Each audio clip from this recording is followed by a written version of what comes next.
Okay, we should be live right now. I had slight technical problems right now, but okay, seems to be working. Welcome to the final, hopefully, final part of this complete read-through of Power of the Jedi, the true sequel to Timothy Zahn's Heir to the Empire. It's been quite an adventure so far. Yeah, so I think we should, again, quickly recap the story, just, to get it over with, and then we can continue. It's the slow, well, not slow, the quick killing off of all of the plot threads of the first book. So we've had failure knocked off, and we've had Joru Sabayath knocked off. Now Mara Jade has a plan to do with Thrawn, and so she's working for Thrawn, but she's revealed that there is a super weapon that the Emperor had that they must get for some reason, without it explaining really what the super weapon is. Yeah, we just know it's what Palpatine used during the Clone Wars, and it's what allowed him to rise in power. But yeah, no idea what it is at all. Yeah, that's pretty much all I remember. Do you want to give more details? Yeah, I mean, failure. Just the book skips a couple of important plot points and already establishes Borsk failure as a separate villain right from the start, which doesn't really make sense with how Heir to the Empire ended, because Akbar is also just back in action in here, basically. Yeah, so he's a fugitive that has got his own forces. Yeah, but that doesn't matter because Luke takes him out within the first 30 pages. Yes, and he's on an Imperial ship, even though it's not really established that the Empire is helping him. Yeah, and Thrawn and Pelion have conversations, and it doesn't matter. And they are working with Mara Jade, who is still evil and on the Empire's side. And like you explained, she now is gonna lure Luke, Han, Leia, and the gang to this secret planet, another secret planet. It's not Wayland, to find a mysterious super weapon. But also before that, Luke murdered Sebayov. After Sebayov tortured Han with Force Lightning, or what was it called? Power beams or something like that.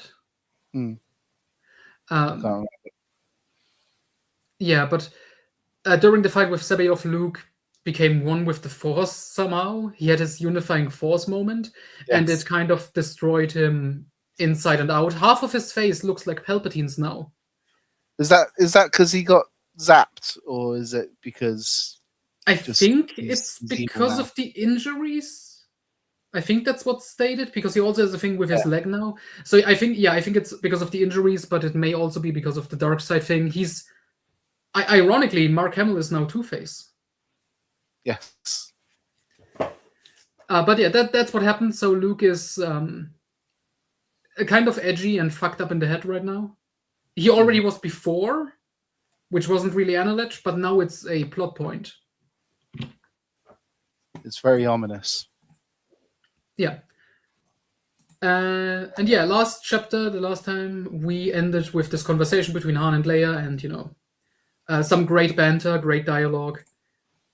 And yeah, now we're going to continue. Chapter 10. Shall I read chapter 10?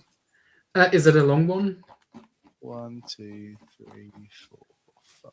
Oh, it's pretty short. It's pretty short. You can read it if you like. Okay. Oh, I see. It has Thrawn in it near the end here. So yeah, I want to do it. Okay. Bless there's a weird bit about halfway through the page. It skips to a new scene, which feels like, I'm pretty sure I wouldn't have done that as a translation mistake, but I think it's just, you see in the first page, it goes from Lando to Thrawn.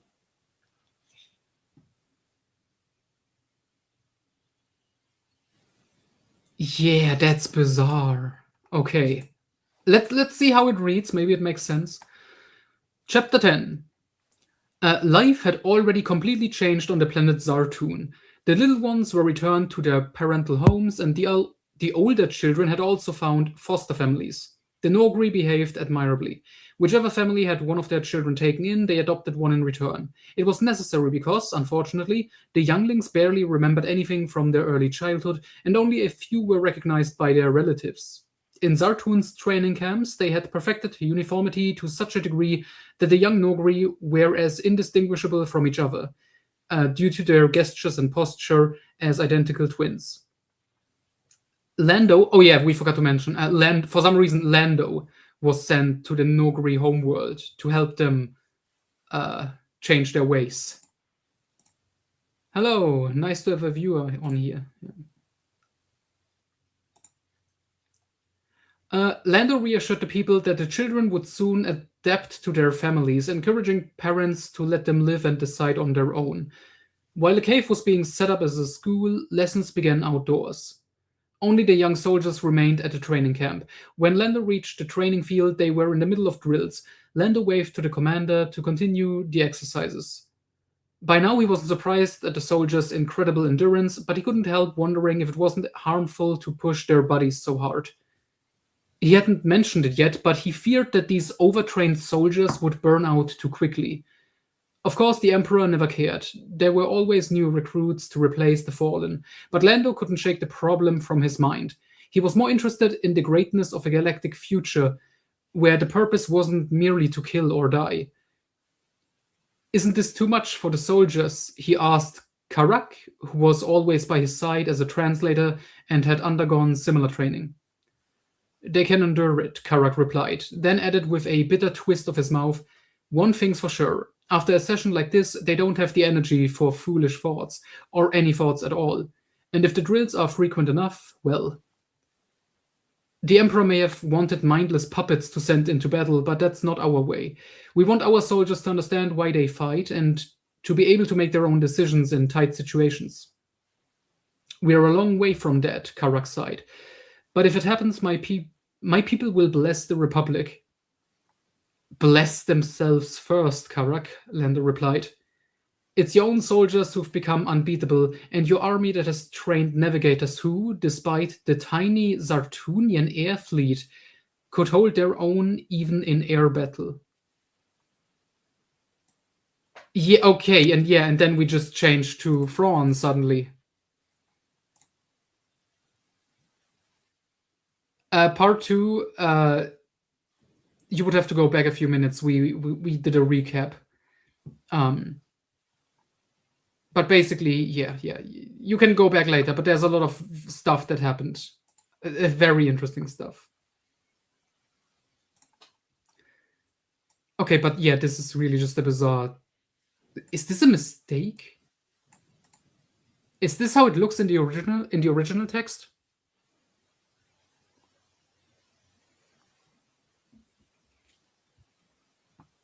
Douglas is gone. That's nice. Okay, whatever. Can you hear me? Can you hear me now? Okay, yeah, now I can hear you. Thank you. Yeah. Oh, that's weird.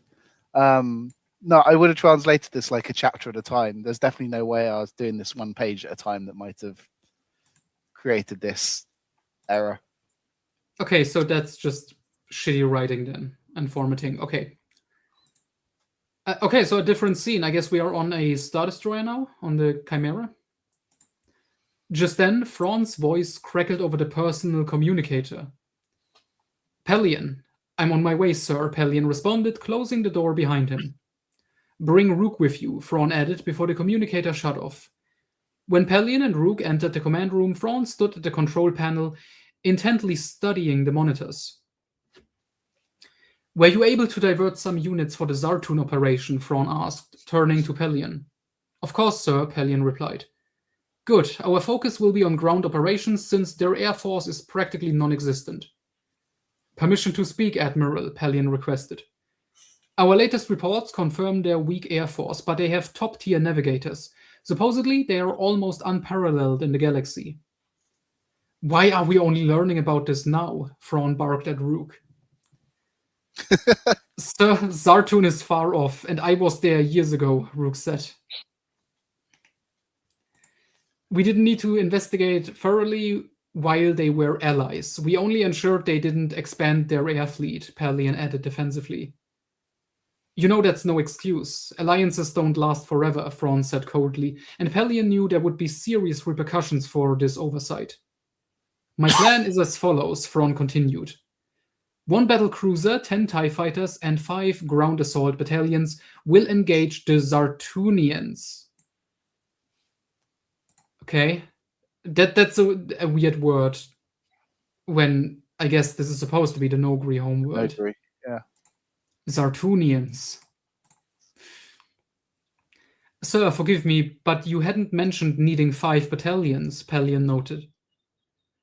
No, Thrawn answered icily. But that's because I expected you to consider the situation with the same foresight that I do. Yes, sir, Pelion saluted. Prepare 5 ground assault battalions for deployment. Set the launch time. What's the status on the rebels? Are they sending any larger units to Zartun? At present, only specialists are on the planet, led by Lando Calrissian. The rebels are focused on Laweth. Right. How many ships can we expect at Laweth? The latest reports indicate 2 freighters of armed forces accompanying the Millennium Falcon. Excellent. So they've managed to lure the heroes into action. Let those warships emerge. We will see what they are made of. Thrawn stared ahead, clearly calculating.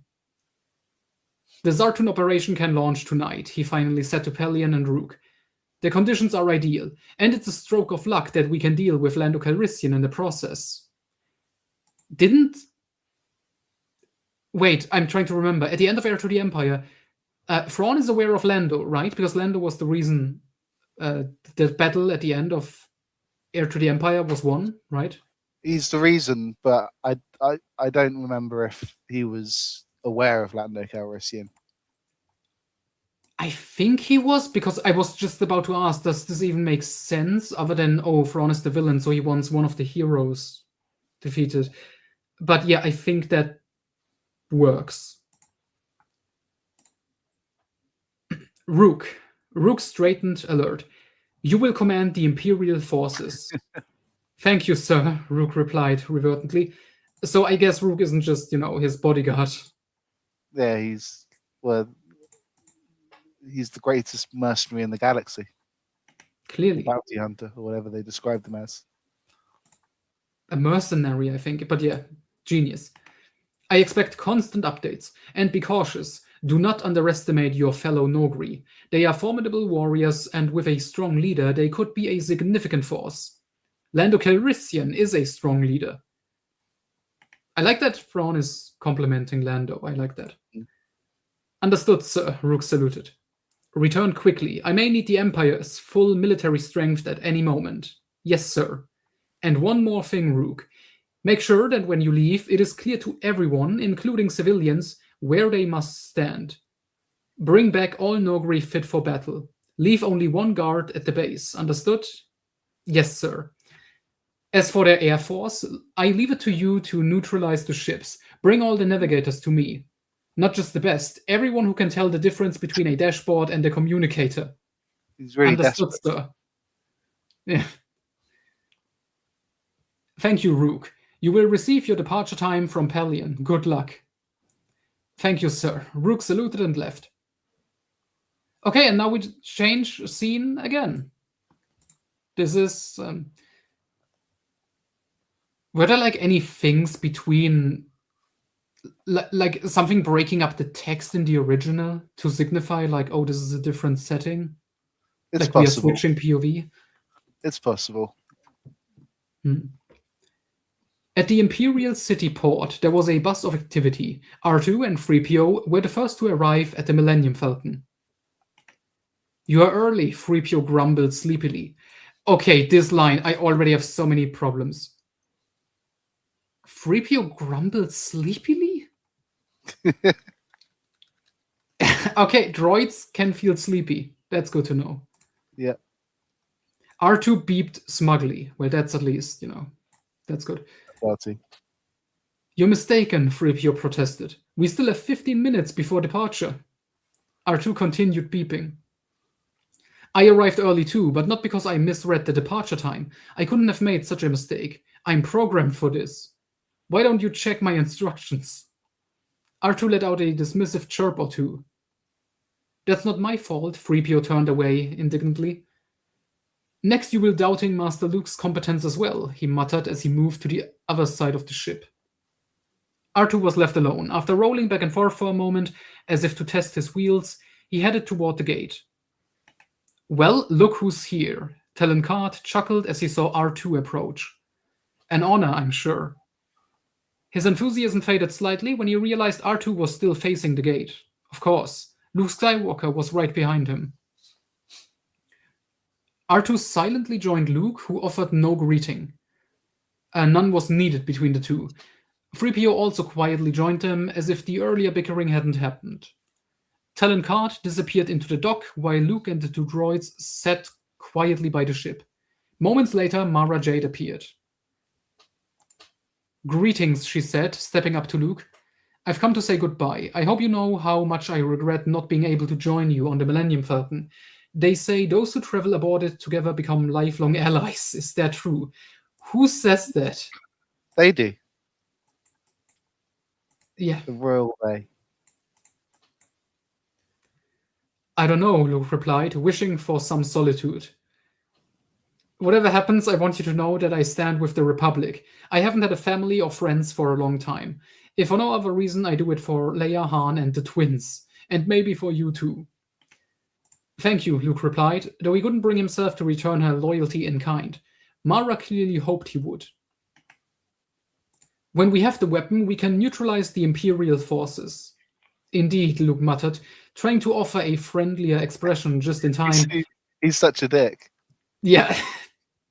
Luke is just an asshole in this book, and what would you compare it with? Is it comparable to like Crystal Star Luke? I think this is a whole new Luke. Even Crystal Star Luke is still a nice guy. I mean, Crystal Star Luke has that moment where he's attacking Han over his old girlfriend, remember? That's just Luke being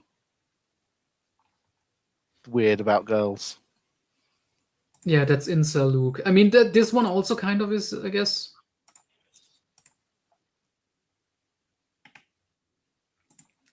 Trying to offer a friendly expression just in time as Leia and Han arrived, walking arm in arm as if on a morning stroll. Leia, noticing Luke's lighter mood, immediately hurried over to join them. Mara, Leia teased playfully, I've been looking all over for you, and here you are, fraternizing with the crew. I knocked on your suite door, but no answer. I thought I would invite you to the farewell ceremony. I woke up and didn't know what to do with my time, Mara smiled at Leia. Besides, I'm really anxious. If anything happens to them, I will never forgive myself. Oh, Mara, don't be like that, Leia exclaimed. You clearly don't know these two gentlemen. If you don't come up with something dangerous, they will find it themselves. Everyone knows they can't sit still for a day unless they are under medical care. Yeah. That's enough teasing, Han spoke up. Say your goodbyes and step aside because the Millennium Falcon looks ready to launch. Indeed, the ship was prepped and ready. The maintenance cards had cleared away, signaling it was time to board. Only now, and only for a fleeting moment, did the tension beneath the previous lightheartedness reveal itself. Leia's eyes held an unmistakable fear, Luke's an indifferent calm, while a strange, intense gleam flickered in Mara's, and even Han's gaze was tinged with nervousness. Han was eager to get this over with. He had agreed to the mission the quickest, recognizing that the Republic couldn't miss such an opportunity. But as far as his personal feelings were concerned, he wanted nothing more than to spend as much time with Leia as possible. He didn't need Jedi abilities to sense that his children, along with their mother, were in serious danger. From what? Sebayov is already dealt with. Just, threats, Imperial threats. Maybe Thrawn also wants the children. I don't know. Oh no, he did say earlier he doesn't want Jedi. He corpses. He wants Leia dead.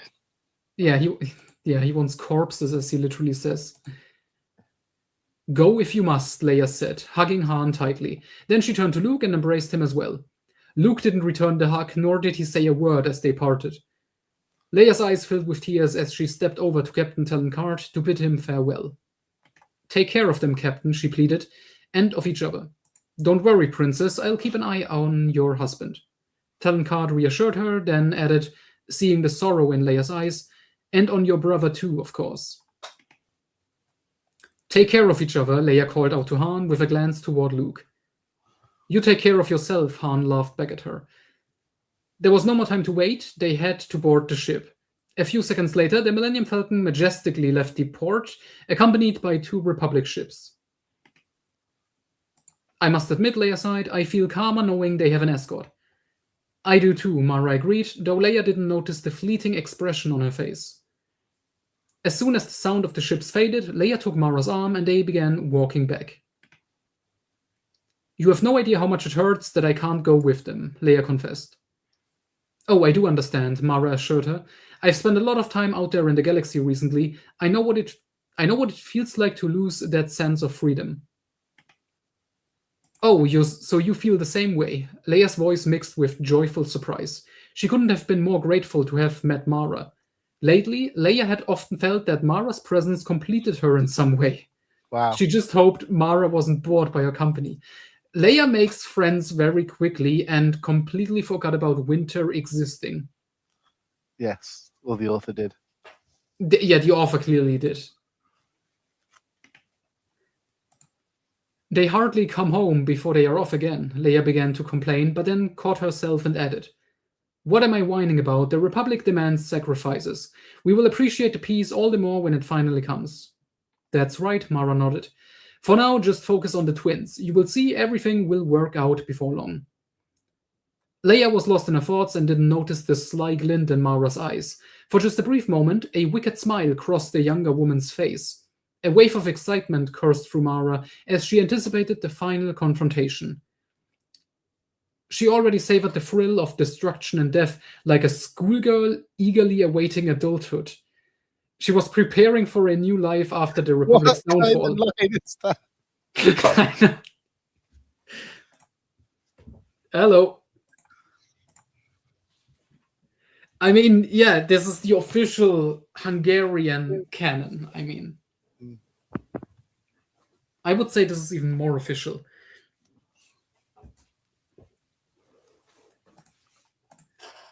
Where is this? Okay, like a schoolgirl eagerly awaiting adulthood. Yeah, she was preparing for a new life after the Republic's downfall, hoping to navigate more peaceful waters, guiding major operations from the shadows, preferably diplomatic ones.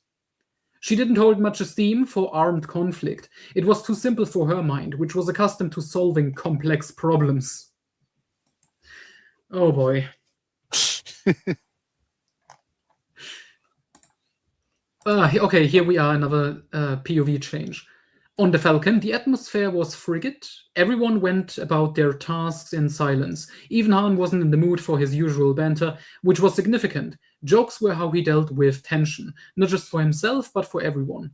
The 2 droids wandered aimlessly around the ship, waiting for something to do. They felt like they couldn't stay awake much longer without some kind of task. Again, what? Why is he writing the droids like they are sleepy? Don't know. 3PO and R2 about to fall asleep because they have nothing to do. Yeah. Finally, something happened.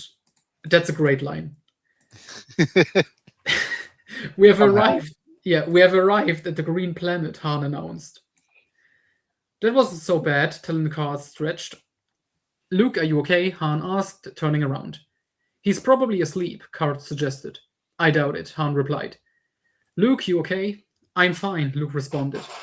Then why didn't you say something? By the galaxy, man. It wasn't necessary, Luke answered. I see, Han said. But tell me, necessary for whom? For whom wasn't it necessary? Luke tried to shake off his thoughts.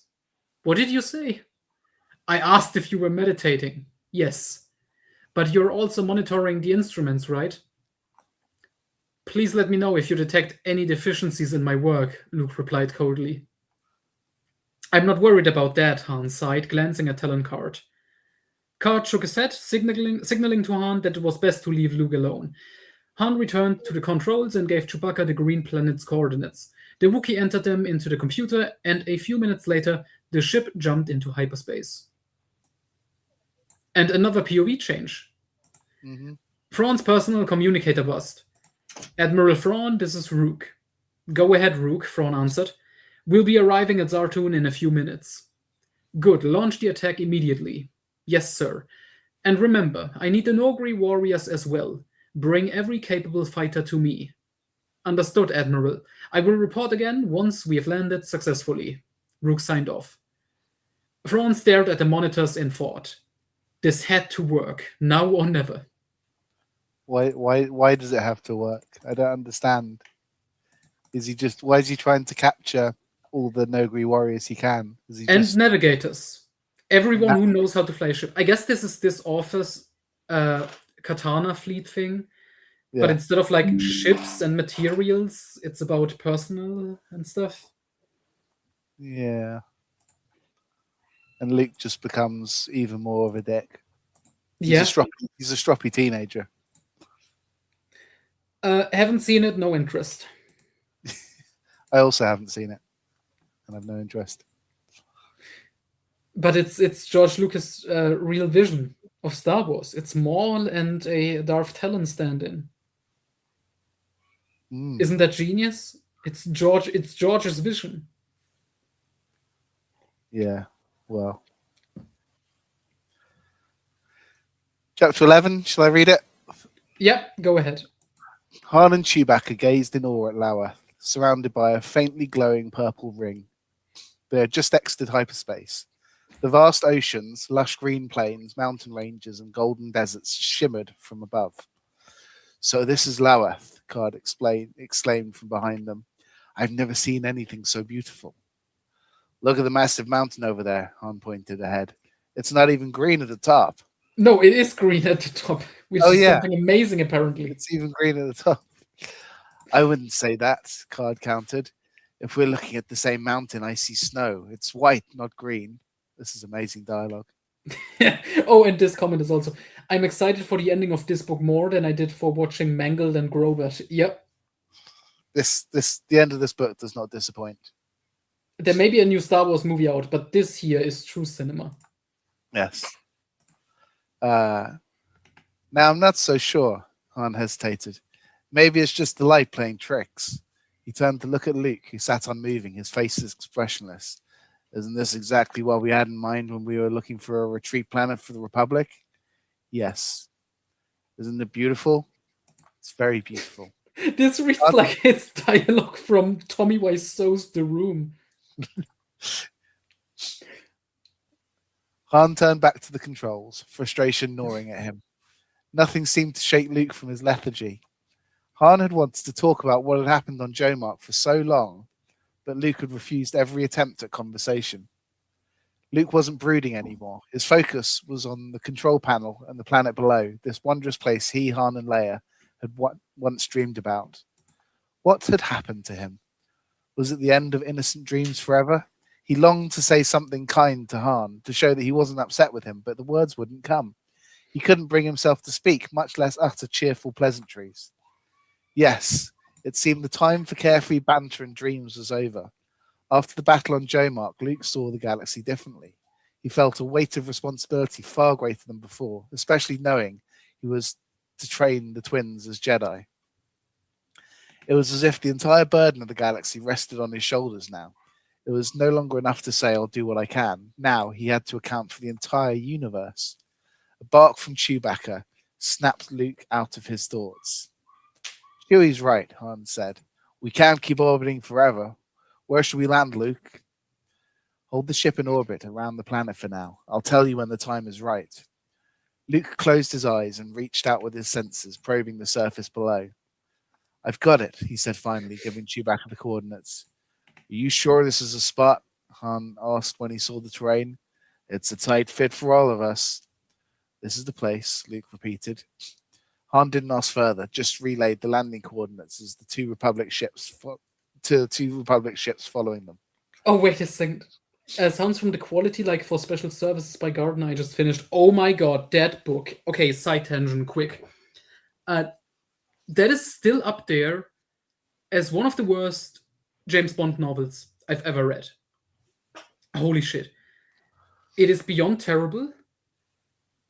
And not even in a funny ways, like some of the later Gardners. I don't know if you plan on reading all of them, but Never Send Flowers is one of the funniest books I've ever read. It's abysmal, but it's hilarious and entertaining throughout. But yeah, John Gardner is a fucking terrible writer. And I mean, those books were just cash grabs for him. Like, it was easy money. And he very clearly didn't give a shit about anything. That's nice. I'm about to start. Actually, I'm also doing that. I'm about to start Carte Blanche by Jeffrey Deaver, which was released in 2011, I think. And it's a modernization of the character instead of, going back to the 60s like most of the more modern continuation novels. I have read the Anthony Horowitz trilogy as well. That one is excellent. The Sebastian Faulks book, which I thought was mediocre. Basically, I only have Carte Blanche left and Solo by William Boyd, and then I have read all of them. Not counting the spin-offs, which they keep pumping more of them out currently, which is exhausting. Yes, this type of dialogue. Oh, hi, Mara. You're my favorite customer, Ron.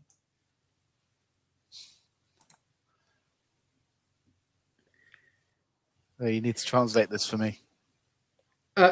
I mean, he's changing to German for this, but yeah, he's gonna rank all of them after reading them, and for special services, his last place, it basically shits on all the legacy characters from the Fleming books, which I agree with. You probably don't care. You should, because you should read the Ian Fleming novels. Douglas? I'm too busy reading Power of the Jedi. Power of the... I know, but, Bond is technically franchise slop. That is right up your alley. But yeah, Jesus Christ. Some of them are good. Some of the spin-offs are pretty good. The Hook and the Eye by Raymond Benson, the Felix Leiter novel, that is a very fun, easy to read detective novel. And I was I just uploaded a review a couple of days ago, but he doesn't mention James Bond by name even once, which was so nice. It was so nice having a spin-off that doesn't throw member berries at you constantly. Jesus. But yeah, what this book does for special services, what it does with Blofeld, what it does with Bond, who's just terrible in most of the Gardner books, and what it does with Felix and his daughter, who now suddenly exists out of nowhere. Ugh. Actually disgusting.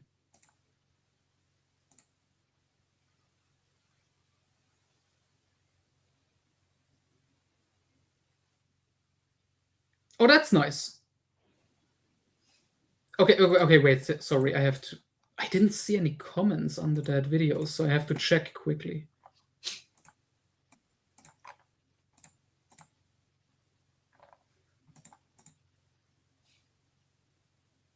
Yeah, didn't see any comment there. Huh. Strange. But okay. Back to this masterpiece? Yeah. I'm stupid right now. DC Discord, right? They landed on the edge of a forest. A gentle breeze greeted them as they disembarked. It feels like spring here, Talon Card noted, taking a deep breath. He was right. The forest was awash with white blossoms, and their intoxicating scent filled the air. The soldiers who emerged from the ships threw themselves into the soft grass with joyous shouts, savoring a moment of true peace. Luke allowed them this brief indulgence. Even from the ship, the sight of the forest bathed in sunlight and swaying gently in the breeze was breathtaking. Luke, however, held himself back, reluctant to embrace the overwhelming presence of nature's beauty. He feared its enchanting allure, which could weaken and distract anyone. But eventually they had to move. The soldiers gathered, waiting for Luke's orders. Luke signaled to the two droids, gesturing for them to stay aboard the ship. You'll stay here and guard everything, he instructed. The Republic soldiers watched in reverence as Luke's dark-robed figure appeared in the ship at the ship's door. The once lively and spirited Luke Skywalker now projected an ominous and grim aura. Without a word to anyone, Luke slowly descended the steps, limping slightly, and began marching toward the distant hills. The soldiers, led by Talon Karrde and Han Solo, followed him in silence. You see?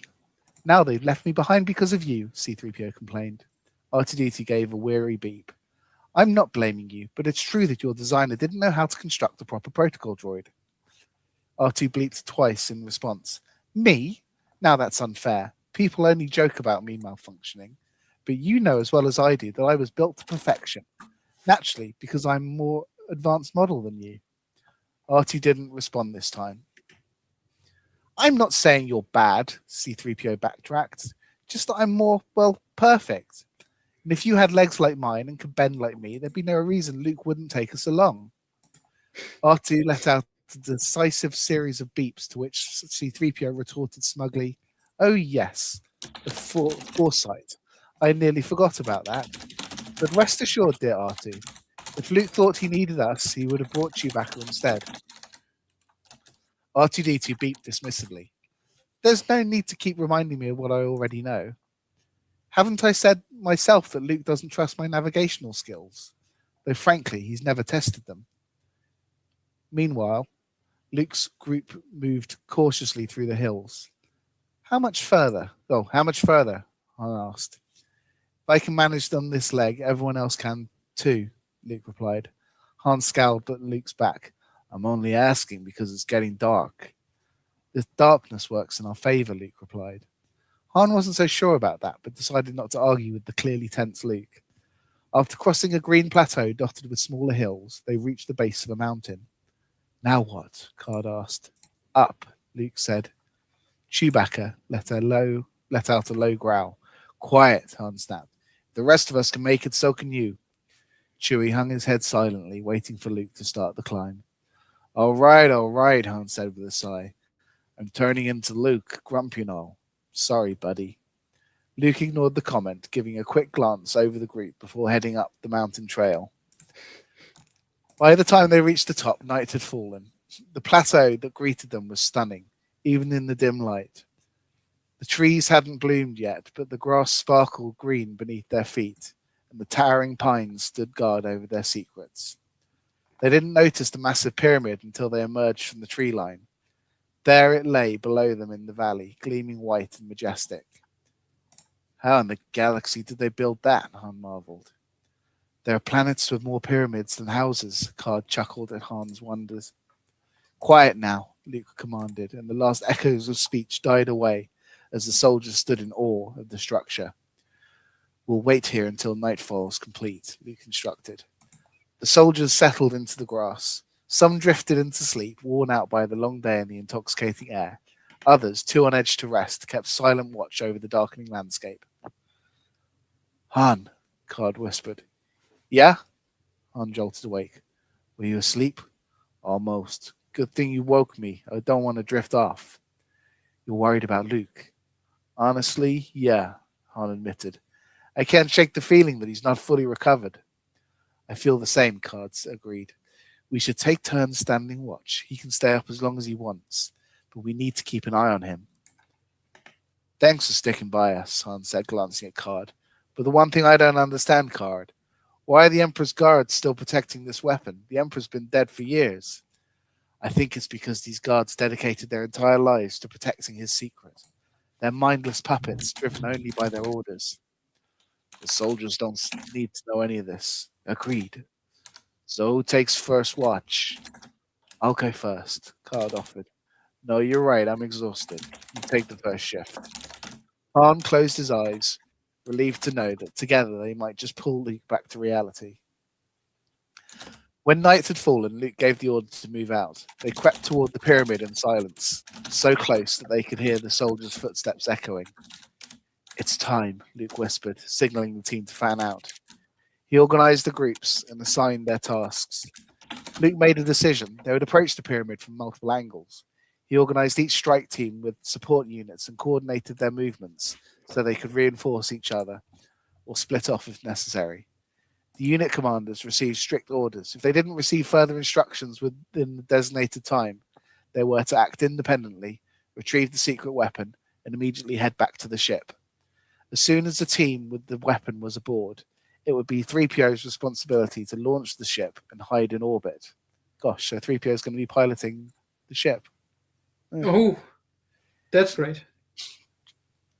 If the 6-hour window for the operation passed without success, 3PO was to return the ship to the base.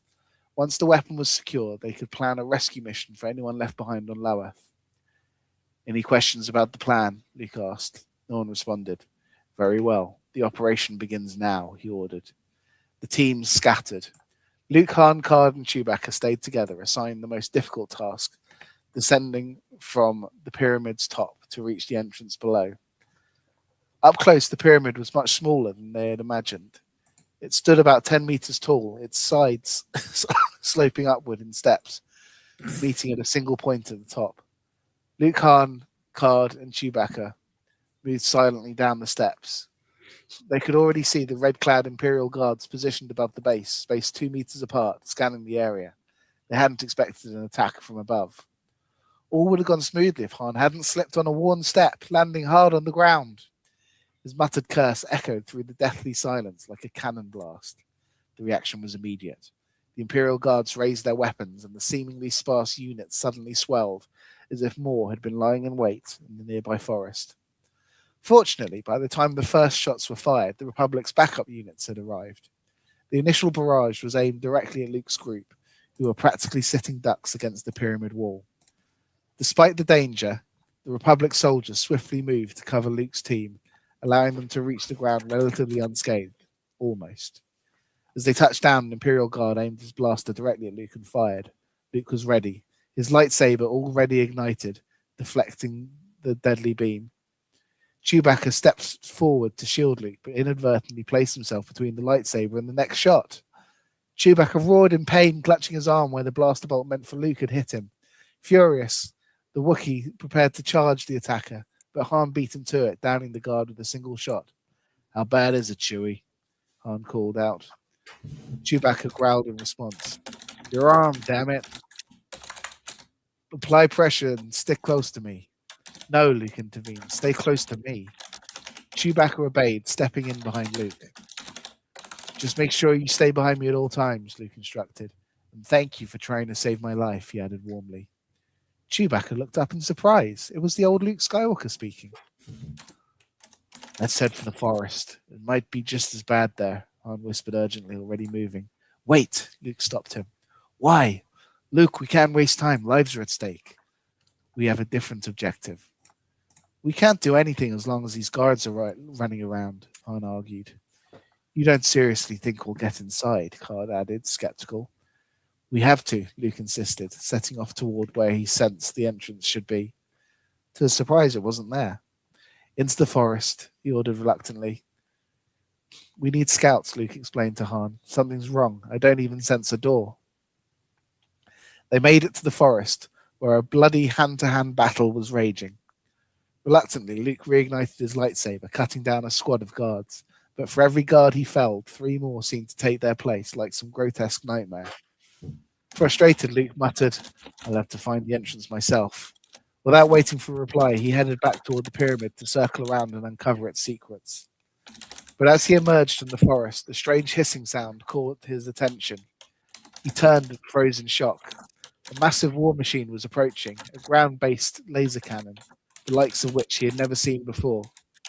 The Emperor had built this too. Before Luke could react, the guards scattered and the cannon fired. A single volley wiped out 2 entire Republic squads. There was no time to think. Luke gathered all his strength and focused it on the cannon. Eyes closed, he reached out with the Force, engaging in a silent battle against the monstrous machine. Suddenly there was a crackling and groaning sound. Luke felt the cannon retreating. The explosion rocked the forest so violently that it seemed the ground itself would be torn apart. Luke opened his eyes. Far off in the distance, beyond the trees, flames engulfed the landscape. Once again, he had succeeded. It wasn't a fluke on J Mark. Luke! Han came running toward him in a panic. You're alive, thank the stars. I'm glad you are too, Luke replied. Don't go off alone. We stick together from now on. Agreed, Luke said at last. They all moved forward, but then Luke suddenly halted. Wait, he commanded. He closed his eyes and concentrated. Is something wrong? Han asked. Close your eyes and focus on the guards, Luke whispered. Time seemed to slow. Luke felt himself reach the pinnacle of his connection to the Force. From this moment on, all he had to do was will it, and it would happen. Around the pyramid, the guards began to feel uneasy. Though they stood in the open air, they suddenly found it hard to breathe. First, they experienced shortness of breath, and then the sensation of choking. Within moments, they were writhing on the ground, their faces contorted in agony, their hands clutching their throats. The Republic soldiers watched in disbelief. Some of them instinctively touched their own throats, half expecting the same fate, but the mysterious death only claimed the Imperial Guards. Finally, the soldiers understood the unimaginable. All eyes turned to Luke Skywalker, a mixture of awe and fear in their gazes. They nearly activated the weapon's self-destruct signal system, Luke said, turning to the soldiers. What kind of weapon could rival Luke Skywalker's power? Card asked Han. From that moment on, Card no longer saw Luke as just a man. He looked at him with a reverence he had never held for anyone before. Card, who had respected nothing and no one, not even life itself, was now in awe of this Jedi. He realized what kind of power lay within an organization where a Jedi could extend his influence. Does that make sense for Card as a character to say he didn't?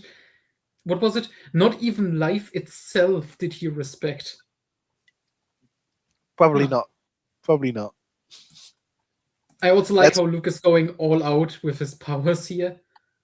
Yeah, you just killed all the guards. Yeah. Let's move into the pyramid. Force choked so many people at the same time. Because that was what he willed. Yeah. Now finding the hidden entrance was no challenge. They streamed inside and quickly found what they had come for, a large golden, or perhaps solid gold table, atop which rested a glass case containing the secret weapon, a spherical device. Luke removed the sphere from the case and carefully started toward the exit. Follow me, but keep at least 10 paces behind, he called over his shoulder. Han, you're in charge. Once outside, Luke immediately radioed 3PO. 3PO, this is Luke. Bring the ship to the designated location immediately. But there was no response. Luke felt a knot of dread forming. Without another word, he headed back toward the Falcon, with the shaken soldiers trailing behind him. From a distance, they could see that the ship was free of intruders. That, at least, was a good sign. R2-D2 chirped in a way that suggested his programming had become confused. Hours ago? Luke exclaimed in disbelief. And why didn't you go after him? R2 gave a forlorn beep. All right, I get it. The legs, Luke muttered. Let's go find 3PO, Han said to Chewbacca. Check every bush. They combed the area for 3PO, calling out for him. Help! Help! They finally heard a pitiful voice moan. Rushing over, they found the protocol droid lying on the ground. For the love of the Maker, would someone please reattach my limbs? 3PO groaned. But everything's in place, Han said, bewildered. Then why can't I stand up? 3PO grumbled in frustration. Perhaps it's because you're lying on your own leg, Solo mused. Blast it. Whatever it is, just move and help me up. With some effort, Solo got 3PO back on his feet. Something terrible happened to me, the droid lamented.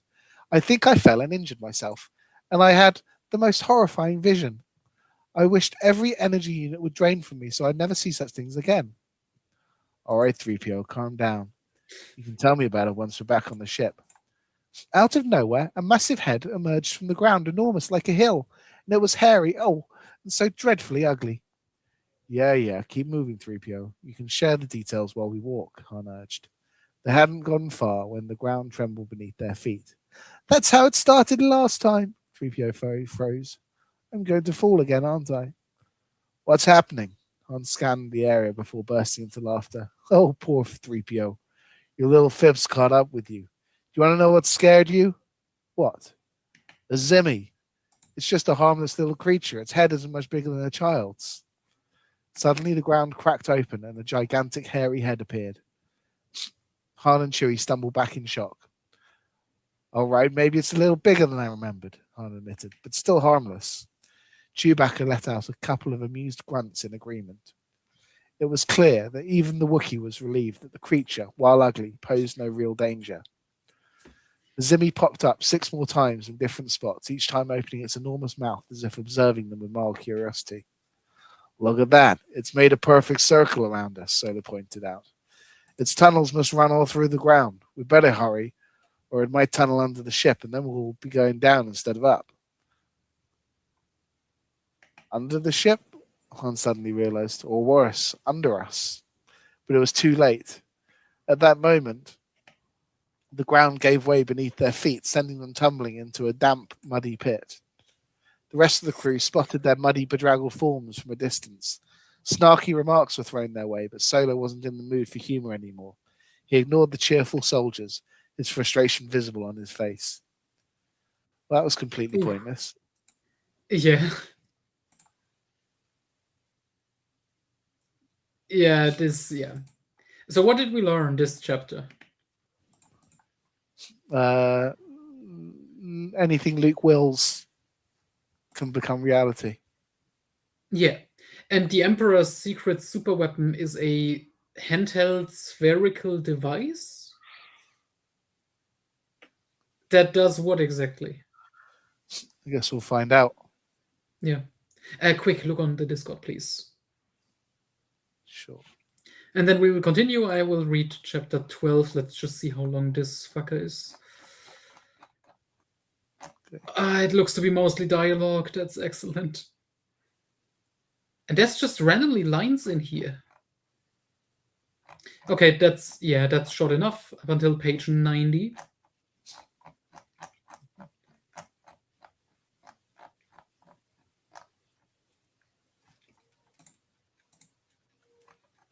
But so basically, problem solved. Like Mara's trap didn't work, right?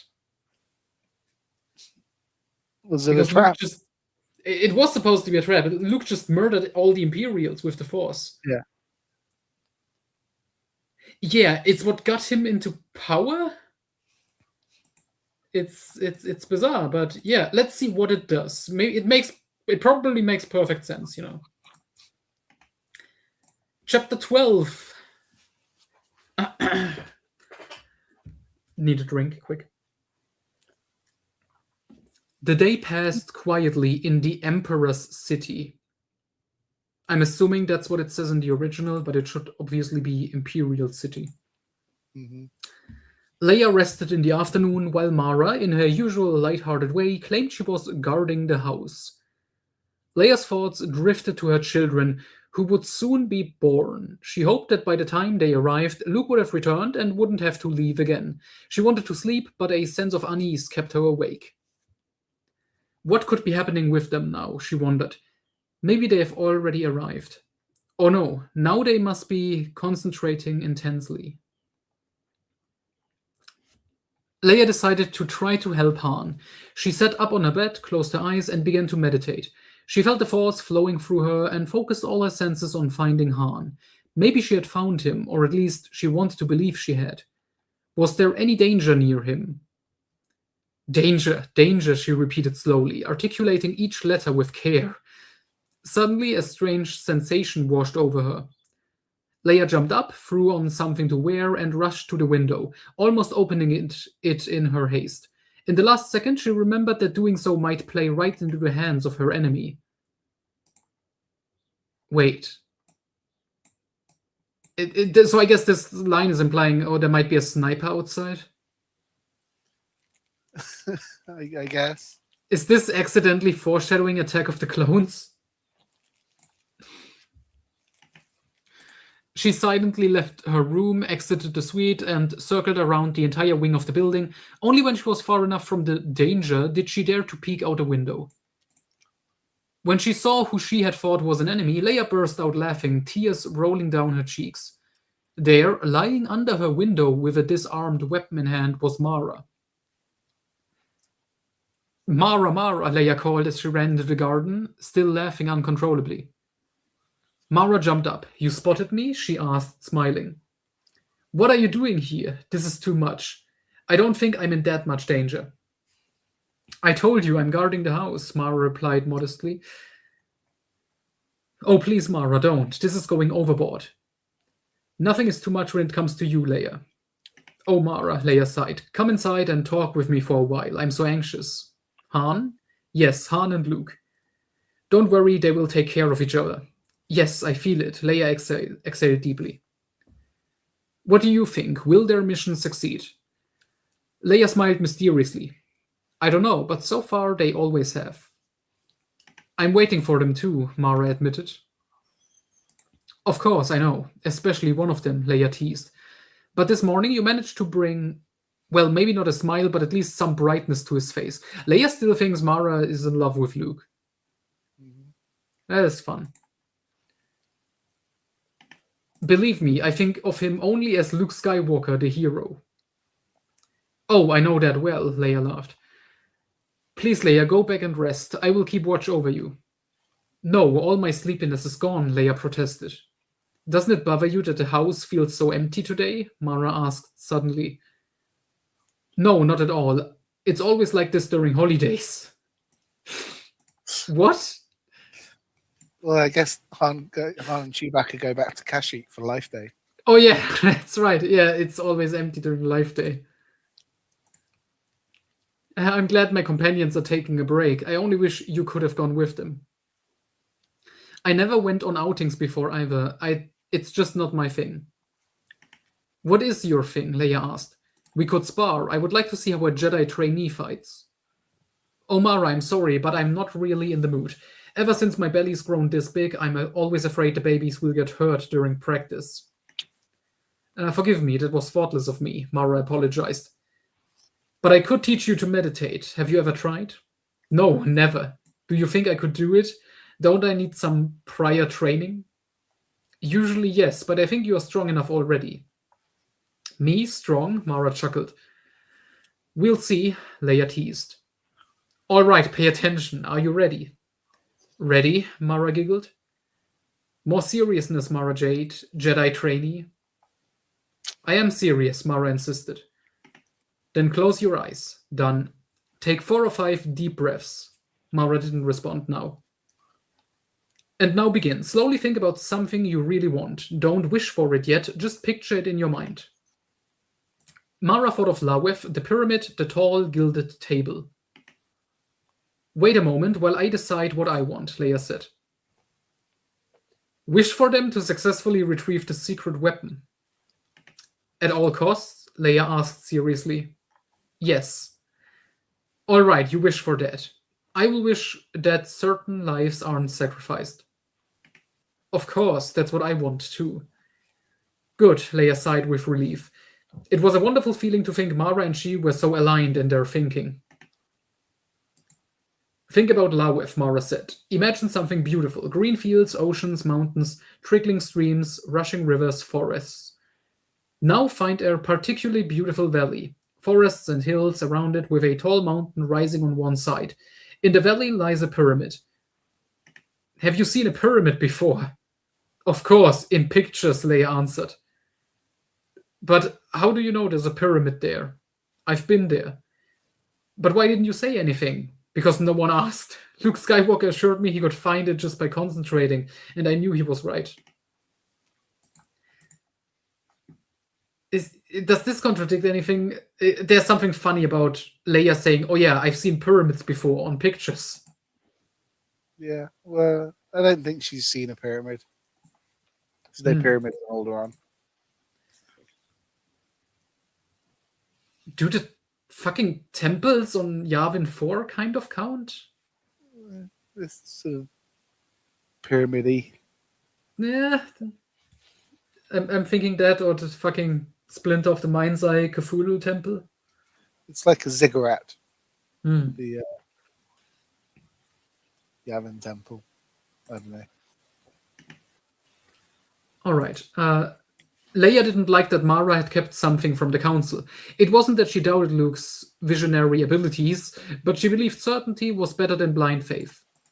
Sensing Leia's unease, Mara added, "It's not easy for me either, Leia. Just imagine if they don't find the weapon there, or if the mission fails for any reason. Who will they blame? Who will they make the scapegoat? Trust me, I had my reasons for not being too specific. And I assure you, I only withheld details that would compromise me personally, but Skywalker could easily figure them out." "You should have trusted us more," Leia said, her voice still warm. "Don't be unfair, Leia. Think about how much I've shared. I've laid myself bare just to help the Republic move forward. And what was the response? Don't let a few hot-headed remarks bother you. Luke Skywalker condemned me in front of the entire council. He practically called me a traitor." "That's true," Leia admitted. "I didn't hide the coordinates of the island. I didn't hide what I knew about the weapon's security." "I see that now, Mara, and it speaks in your favor that now, when you feel we can help, you've revealed this to me." "Yes, but on one condition. You won't betray my trust." "The condition will, of course, be fulfilled," Leia said softly. "Thank you. I would like to add something, though. I've been wondering how close you must have been to the Emperor for him to have taken you to such places." "He took me everywhere," Mara said, her voice brimming with enthusiasm. "Understand, I was closer to him than anyone else." "I see. I'm truly sorry," Leia replied kindly, her tone filled with the same trust she had once shown Mara. It was the kind of trust Mara needed for her plan to succeed. "So, here we are in the valley, searching for the pyramid," Leia continued. "Yes," Mara took over. "Perhaps we've already found it. Maybe. Now, step through the hidden door. On a tall, gilded table stands the orb, the secret weapon." "Oh, this is so exciting," Leia exclaimed. "It's covered by a glass dome. The rest is up to you." "All right," Leia said, taking a deep breath. "Now take another deep breath. Think about what you want to happen. Don't force it, just think of it gently. Now begin to concentrate. Eliminate all unnecessary thoughts from your mind. Don't do it slowly, methodically. Soon the only thought in your head will be the dome and the weapon. Imagine our team approaching it. Picture them lifting the dome, taking the weapon. Now use your will to remove all the red-clad Imperial guards from there."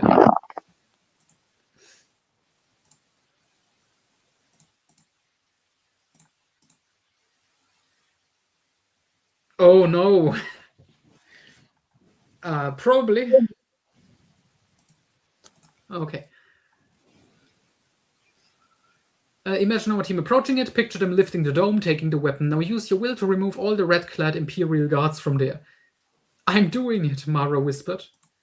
"Good, I won't say another word now." Meanwhile, that scene is over. What the fuck is the point of all of this? It's mystical force stuff. You know, This is meditation? Okay. I'm confused why that they've managed to envision the exact scene that happened.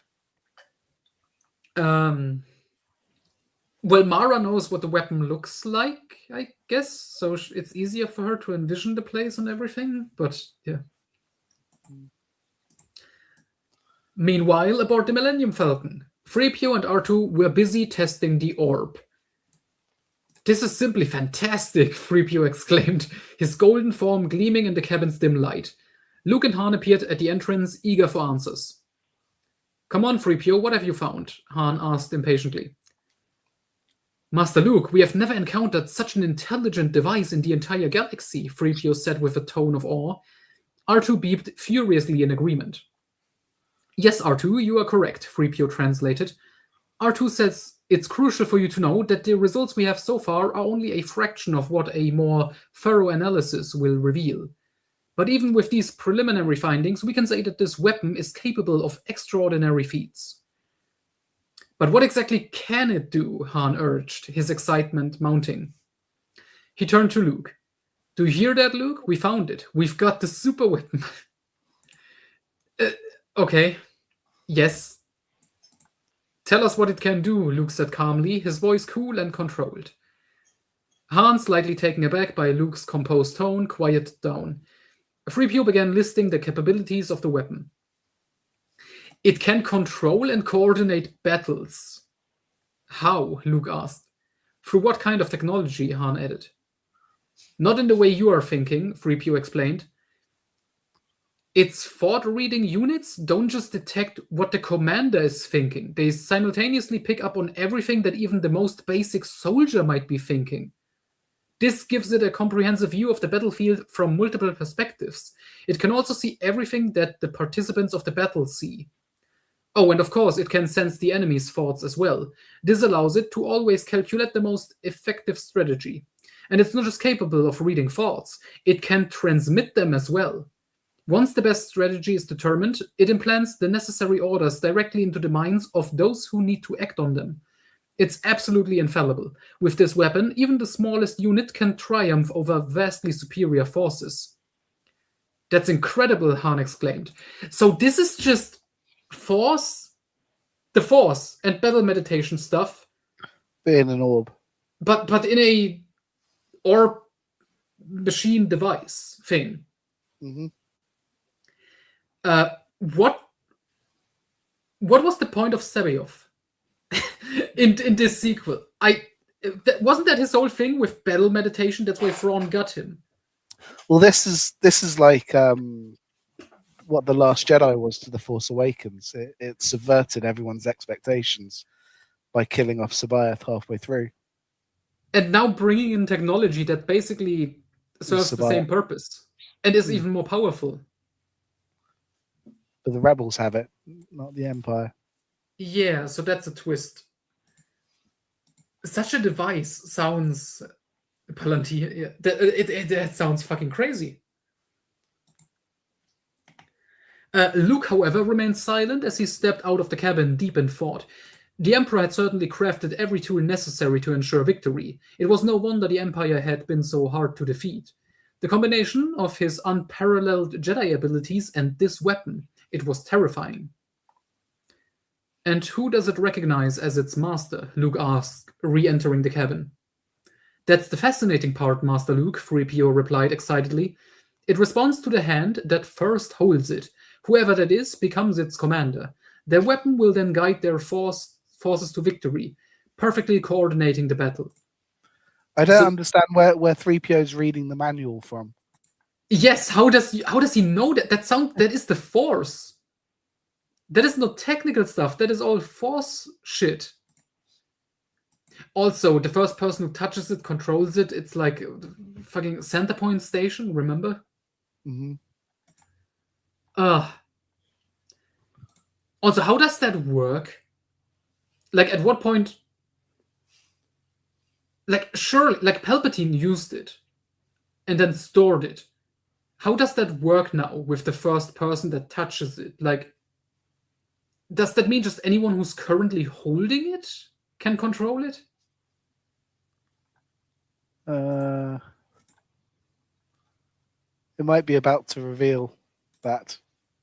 Hopefully. So it obeys me now. Actually, no, 3PO clarified. It will offer advice to you, but it won't act directly on your commands. When does this bond dissolve? Luke asked. If it remains in neutral place for at least 24 hours, 3PO explained. Then the bond breaks. Okay, so there's a waiting time before it can change owners. Okay.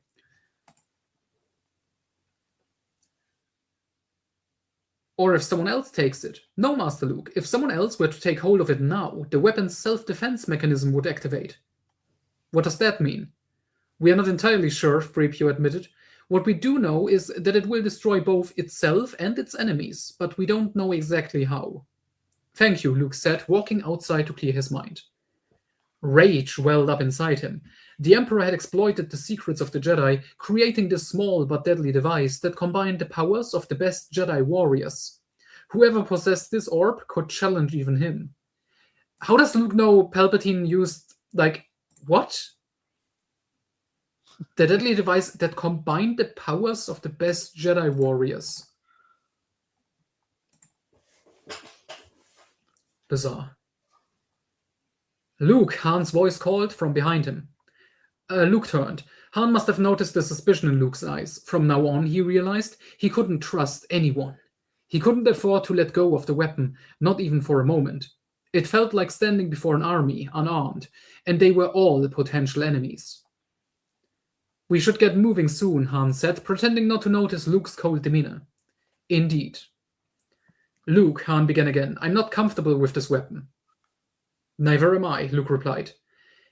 It's imbued with the traits of the Dark Jedi. Unfortunately, Luke muttered, staring off into the distance. We should destroy it. That would be foolish. But you can do everything this weapon does, can't you, Luke? It should be destroyed in battle. Let it take down Thrawn and his forces. That's what I want. I understand, but there's something else I need to say. Don't, Luke interrupted, his voice flat. Luke, aren't we still friends? Han asked, his voice filled with concern. There is no more friendship.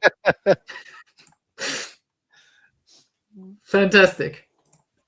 Oh my god, we're getting closer and closer to, the ending. Yep. What do you mean by that? Did I offend you? Have I done something wrong? I swear I didn't. Not everything can be measured by human standards. Are you saying you are no longer human? Han asked, startled by his own question. I'm saying that right now, my humanity isn't important. But Luke, it is important. It's always important. Leia, she will understand too, sooner than you. Leia won't be able to bear this. She loves you. You're important to her. She wanted to entrust her children to you. And she will. Han stared at him, unsettled by the strange certainty in Luke's voice. You're saying that with such odd emphasis. No, I just can't speak gently anymore. I've lost that voice. Oh, this is going off the deep end very quickly. I see. But you do love Leia, don't you? Please reassure me. I love her in my own way. Thank you, Luke. I still trust you. Yeah, that sounds like you shouldn't. Yes, I get big Jason Solo vibes from this bullshit. Back on Zartun, it was time for the midday rest. The Nogris and the soldiers alike retreated to quiet places for an hour of sleep. They are machine men, someone interrupted. Yes, living robots. There's no point explaining to them why they are fighting, sir. They only know the old system. They need orders to act. They require something tangible to hate, something to march against. It's hard to admit, but it's the truth, said a dark-haired officer as he stood. Lando recognized him as one of the first 5 officers from the training camp. Yes, we must face the fact that this entire nightmare is something we created. They did it out of conviction, not malice, Lando added. That doesn't make it any better. We allowed ourselves to become machines as well, training machines. Lando knew this all too well, but was relieved that at least the officers were beginning to grasp the gravity of the task ahead. What concerned him most was how the Nogri would react when they encountered the Empire, especially if their hatred of the Imperials wasn't strong enough. Lando feared that the Empire would strike against the Republic very soon. His fears weren't without foundation. He had been receiving reports from smugglers indicating that the Empire was organizing and seemed to be amassing their forces. How did Lando still have so many smuggler friends? Even he wasn't sure when the shift had occurred, but now even those who had once looked down on his defection were coming to him. Then it kills everyone it reaches. Is Princess Leia still alive? Thrawn's voice cut through. Unfortunately, yes, Mara replied coldly, raising her blaster. The old advisor before her knew The old advisor before her knew his fate. He had seen it in Mara's eyes. His hand fell to his side as he faced her bravely. The blaster fired and it was over.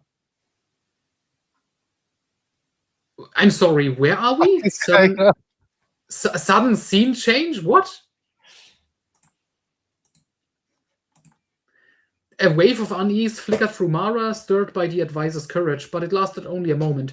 She was about to leave to find Leia when her secret comlink cracked to life. Prepare yourself, Thrawn's voice commanded. Is she nearby? Yes, Mara lied smoothly. Good, await further instructions. Mara exhaled in relief. It was almost time. Soon there would be no more pretending if she crossed paths with Leia. I have no idea what happened in this entire paragraph. This is just in the middle of a scene that was already happening, and we are missing context. Yeah. I don't know. Jesus, we are almost done. It looks like you're going to read the last chapter. This is the last chapter. Oh, Christ. Is it the last? There could be one more, but let's see. First, this. At the very moment Admiral Akbar collapsed and died, Leia jolted awake in Luke's room. Wait, what? What the fuck? No, was that the commander that Mara just shot? I don't know. Oh, wait. The old advisor before I knew his fate. No, you're kidding. Mara just shot Akbar. Or she shot some old advisor and Akbar also died. Completely unrelated. Yeah. You're probably right. But it's so, yeah. Jesus, what an unexpected plot twist.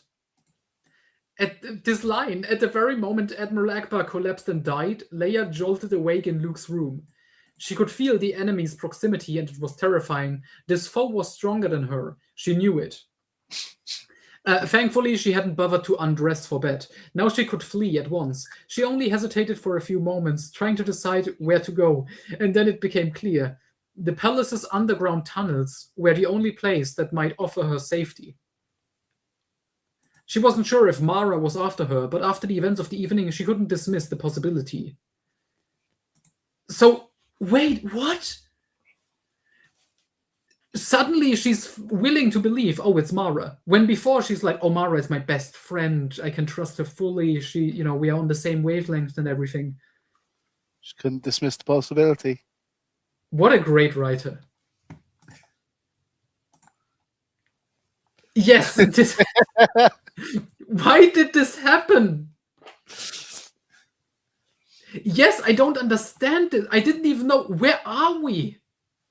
Isn't this the Imperial Palace? Why is Akbar there? Why did Mara shoot him? What's it got to do with Thrawn? Jesus. She just needed to reach the tunnels. Fia nodded her, but it wasn't for herself anymore. It was for her children. Could it be that while she feared an unseen assassin, she had been walking alongside her all this time? This writer is a Malcolm Webster. This guy can just write, You can never predict what's going to happen next. Finally, Leia reached the entrance to the underground passages. She tore the door open and raced down, not caring about the cold or the fear that gripped her. Luke, she whimpered. Won't you help me now? Of course, she reminded herself. The Force. She stopped for a moment and reached out with the Force. Instantly, she calmed. The initial panic subsided, and now she could sense her pursuer clearly. Mara Jade. Leia could feel her seething hatred, her bloodlust, but also her uncertainty. Mara didn't know where to look. That gave Leia strength. She continued down the stairs. After a while, the wide steps turned into narrow, damp passageways, and Leia nearly slipped more than once. Somewhere, she heard the faint trickle of water. Had she taken the wrong path? If she ended up in the sewer system, it was over. She couldn't risk exposing her children to such danger. Ah, yes, the Coruscant sewer system is the most dangerous place for children. Mm-hmm. That makes sense. Yes.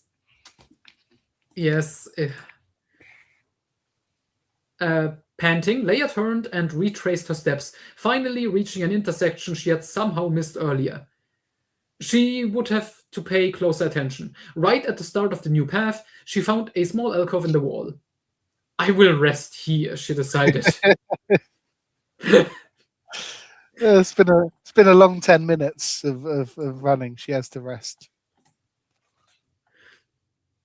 Yes, and why does Leia suddenly know, oh, it's Mara? She has tricked me the entire time. There's nothing in the plot or anything to explain that. It's just, oh, I know. It's her. She's the assassin now. Yeah. Right. So there are 2 chapters left. One is pretty long. Is And this then, is 13 the long one? yeah. Okay, you read that and I read the final one. I've earned that right. Okay. Chapter 13. When we begin the launch, Han asked. Yes, Luke signaled. Good job, everyone, Han added, trying to lift the team's spirits. Prepare for takeoff, Luke's voice came, cold and commanding. The Millennium Falcon's ready for liftoff, Han confirmed. He took one last look at the stunning green planet below them, which could one day serve as a peaceful retreat for the Republic. Finally, the Falcon's engines roared to life, and the ship slowly ascended into the sky. Their 2 escort ships quickly joined formation. All right, Chewie, she's yours. Han clapped the Wookiee on the back. Check the instruments, then plot a course for home.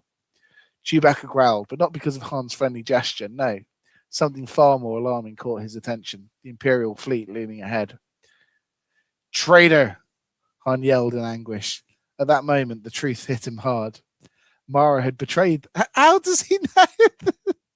Everyone just knows it's Mara. She was working for the Empire, and now she was right there, close to Leia, posing as a trusted friend. Everything was lost. Luke, Han shouted desperately, we're doomed. Can you help Leia? Leia has to help herself now, Luke replied, a hint of sorrow in his voice. At least warn her about the danger. Leia's so trusting, Han muttered to himself. Luke remained silent. He too had come to terms with what was happening, but another harsh reality gnawed at him. The Ysalamiri were already diminishing his strength. Oh, remember those exist. Yeah, but they only diminished his strength. It's not a bubble anymore. Everyone on the Falcon stared at the Imperial fleet in front of them. It was impenetrable. The enemy was too many. Wasn't it 1 battle cruiser and 10 TIE fighters? Something like that, yeah. It's just too many of Not them. that impenetrable, isn't it? Everyone in the Falcon stared at the Imperial fleet in front of them. It was impenetrable. The enemy was too many, and at the heart of the fleet stood the Chimera, Grand Admiral Thrawn's massive Star Destroyer. We can't do anything, Han said, resigned. It's over for us, for Leia, and for our children. I know it's unbearable to sit here helpless, waiting for death, but that's exactly what I need you to do now, Luke said calmly. You have to trust me. You're our only hope, Han replied, his voice shaking with fear. Don't rely on my power. It's already waning. The Ysalamiri, Han groaned. It just keeps getting worse. Just listen and trust me like the others. Luke had gone over the possibilities in his mind 100 times, but none offered hope. To the left and the right of the Chimera were the other infamous Star Destroyers, like the Judicator, Nemesis, and say Stromhawk? Shouldn't it say Stormhawk? It should be Stormhawk. Yeah. That must be in the original. Fantastic.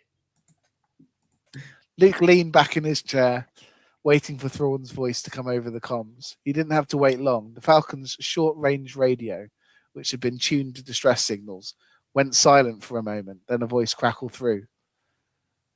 Millennium Falcon, come in. Luke gave no signal to respond. Millennium Falcon, report immediately. The voice was more commanding now. Luke nodded. This is Millennium Falcon reporting in, Han said. Surrender immediately. You have no chance of escape. If you try to flee, we will destroy you. Oh, so the 1 battle cruiser and 10 TIE fighters, that was for the Nogri homeworld. Oh, yeah, the Zartun attack. Yeah, Zartun, which is also still supposed to happen. We are like 20 pages from the end. There's a lot that's going to happen in the next 20 pages. It's going to be amazing. Okay. Luke stared. Luke stared ahead in silence. Han and the others looked to him for guidance. Good, the voice said again. I see you've made the right decision. Now slowly, very slowly, dock with the Chimera. Your escort ships will join you as our guests. Luke focused as hard as he could, knowing he had no choice. Soon he would have to face Grand Admiral Thrawn. Even Han was quiet now. He knew that they were in as much danger as they had been on Jomark. Back then, Luke had performed an incredible feat, extending his power beyond imagination. But now that power was fading. What would happen this time? Do you think the weapon's active? Han asked, turning to Luke. 3PO, what do you say? Luke passed the question along. 3PO paced nervously, then responded dejectedly. It's not responding. No information. Okay, but can you at least tell if it's activated? Han asked, growing more anxious. No, because it's always operational. There's no change. Then it's no use, Han said with a sigh. Maybe the Salamiri are nullifying it too. What do you think, Luke? I don't know, Luke replied. He didn't want to give false hope, though with the last remnants of his strength he could sense the weapon was still active. It has to work. What now? 3PO asked nervously, looking at Han instead of Luke. What do you think? Han tried to joke. We have a nice chat with Admiral Thrawn, then head home. That's impossible. He'll never let us go. 3PO shook his head, taking Han's joke literally, as usual. Han felt ashamed. Now wasn't the time for jokes. He should be focusing on Leia, because the Salamiri only strip Jedi of their powers. Maybe he could send her a message. Leia, my love, he pleaded silently. Wake up. I know you trust people, but be careful who you trust. That's a great line. Yeah, also just true for Leia's character, obviously. He closed his eyes, concentrated with all his might, trying to reach Leia and warn her to wake up and flee. Save our children. When Han finally pulled himself from his thoughts, he realized tears were streaming down his face. The entire crew was staring at him. It will work out, Luke said calmly. Surely couldn't they have got Luke to send a message to Leia, rather than Han, who has no force powers at all? I mean, you would assume that makes sense, but we've established Luke has no humanity left in him at this point. He is in his full-on, like, emo death phase. Yeah. I've been saying there's no other choice. We have to comply with the Chimera's demands, Han muttered. What? I agree, Han whispered back. Okay, is Han schizophrenic and he's just talking to himself right now, or is this in the original text?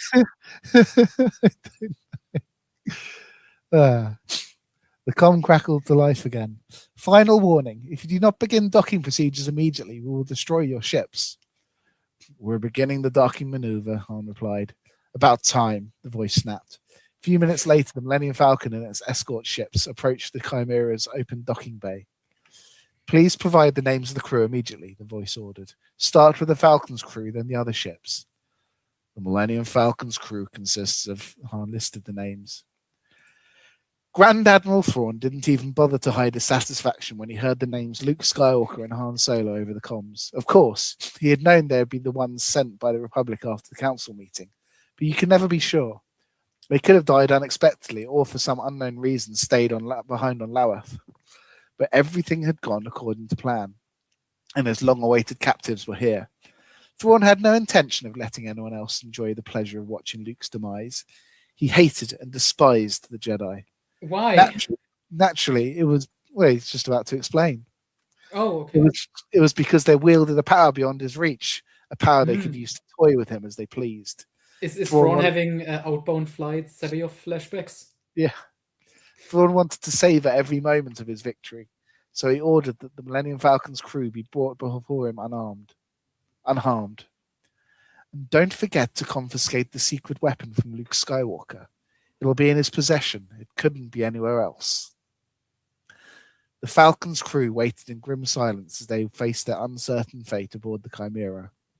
They didn't even look up when they heard footsteps approaching outside. The comms crackled again. Open the ship immediately. Chewbacca looked to Han, who then looked at Luke. Luke nodded.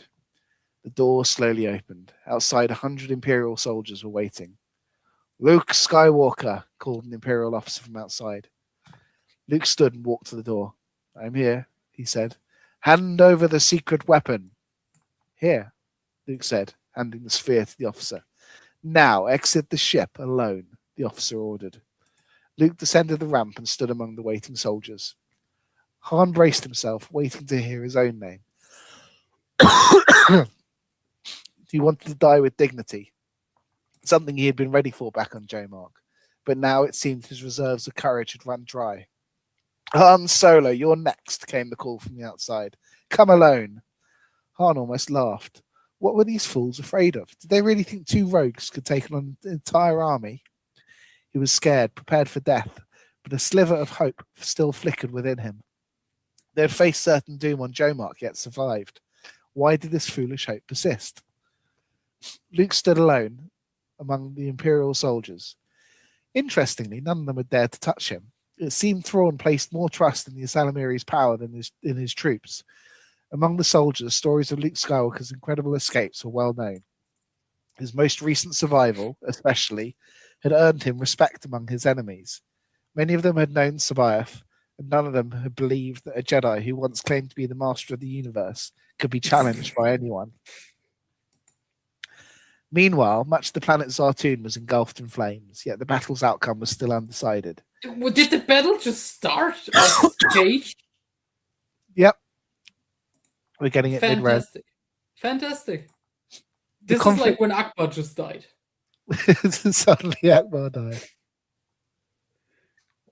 The conflict raged in both space and on the ground. On the surface, the No-Green forces were led by Kabarak, while the Imperial forces were commanded by Rook. Rook demonstrated terrifying ruthlessness, showing he would stop at nothing for the Empire. He began by detonating his own family's home, causing widespread panic among the civilians, as they realized the Empire's forces were led by someone so heartless. Screaming in terror, the civilians ran chaotically, convinced that the Empire was commanded by evil incarnate. Kabarak had little time to calm the terrified civilians. The entire Nogri army awaited his command. You see now what the Empire is capable of and why they wanted us, he shouted at the civilians. The panicked crowd halted, processing his words. Kabarak was right. If we don't finish them now, tomorrow it'll be your children who kill you, without you even knowing it. So fight alongside us. His words ignited a fierce determination. The civilians, as one, rallied to Kabarak's side. This was the first victory of reason in Nogri warfare, and Kabarak hoped it wouldn't be the last. The children were taken to the largest cave for safety, while the older ones, who were already well-trained soldiers, were sent into battle. Kabarak, report, came Lando's voice over the comms. I'm here. It seems the threat of rebellion has passed. The civilians and the youth are fighting with us. I believed this was the most effective course of action. You made the right decision, Kabarak. Well done. Thank you, Captain. And up there, do we stand a chance? There's always hope. Just hold on. With that, Lando cut the transmission. Rook, on the other hand, realized in despair that he had completely underestimated the local forces. He had never seen his own people fight for their land, their lives, and their future. The sheer force they displayed astonished him. For a brief moment, he even questioned whether he was fighting for the wrong side, but he quickly dismissed that thought. He belonged to the Empire now, and his survival depended on their victory. He was beginning to understand the danger of relying on fanaticism. The Nogri fought with a hatred so intense that Rook wouldn't have been surprised if their very gaze could slay the Imperial stormtroopers. He knew he had to win the battle. If he lost, his life was over. Either the Nogri would place a bounty on his head, or Thrawn would end his life, just as Rook had executed a subordinate for a single error not long ago. Oh, yeah, callback. Rook fought with the ferocity of a lion, pushing his weakening forces to continue fighting. Every time a situation seemed lost, he devised 10 new strategies to turn the tide. But it was no use. He soon had to admit that the ground battle was lost for the Empire. His only remaining hope lay in the Imperial Air Forces. His confidence rested on the knowledge that Zartoon's air force was insignificant compared to the might of the Empire's fleet. All he had to do was wait for the victory in space and then combine forces to crush the remaining ground troops. Rook still believed blindly in the Empire's triumph. He had no other choice. Lando, meanwhile, was completely absorbed in the heat of the battle. His team fought with such skill and daring that it was as if they had been conducting air battles their entire lives. The Nogri navigators, unfazed by the overwhelming odds, seemed to relish the rare challenge. Lando had never dreamed of commanding such a brilliant, resourceful, and fearless squadron. The Imperial forces had been caught off guard by the impressive tactics of the Zartuni air forces, and several Imperial ships had already been destroyed. The intensity of the battle reminded Lando of the Battle of Endor, where the stakes had been just as high. If they hadn't destroyed the newly built Death Star back then, the entire galaxy would have fallen to the Empire. The Imperial commanders were baffled. Their mission had been simple: launch a swift strike to eliminate Zartun's nominal air force, then return to join Thrawn's fleet. But this was no mere token air force. The battle had been raging for over an hour, and if it continued at this pace, there would be no surviving Imperial ships left to reinforce Thrawn. The Imperial pilots frantically tried to establish contact with Pelion, but so far their attempts had failed. Inside the Nogri ships, Lando's voice echoed over the comms. "All right, boys, we're all targeting the Balakan cruiser now. See it up ahead?" The bigger one on the right added Wedge Antilles, commander of the Navigator's training squadron. Oh, Wedge cameo. Yeah. "I'm going in first." Lando's voice was lively and confident, a sign that he was fully in control. "Watch where I'm aiming. That's the cruiser's weak spot." "Go for it, Lando, just like Endor," Wedge shouted. Remember the movies? Incredible. Just like a Kevin Anderson book. Yeah, or Tom Veach. He also loved pairing Lando and Wedge up in Dark Empire and Lightsider. Before Wedge's voice even left the comms, the monitors displayed Lando's small ship diving toward a massive cruiser. "Cover me," Lando called.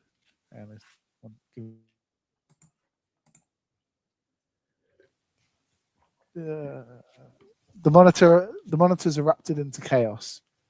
The Imperial fleet's formation had completely disintegrated. The Nogri fighters eagerly joined the fray, attacking any Imperial ship they could reach. The air battle started to resemble a ground skirmish more than a traditional aerial dogfight.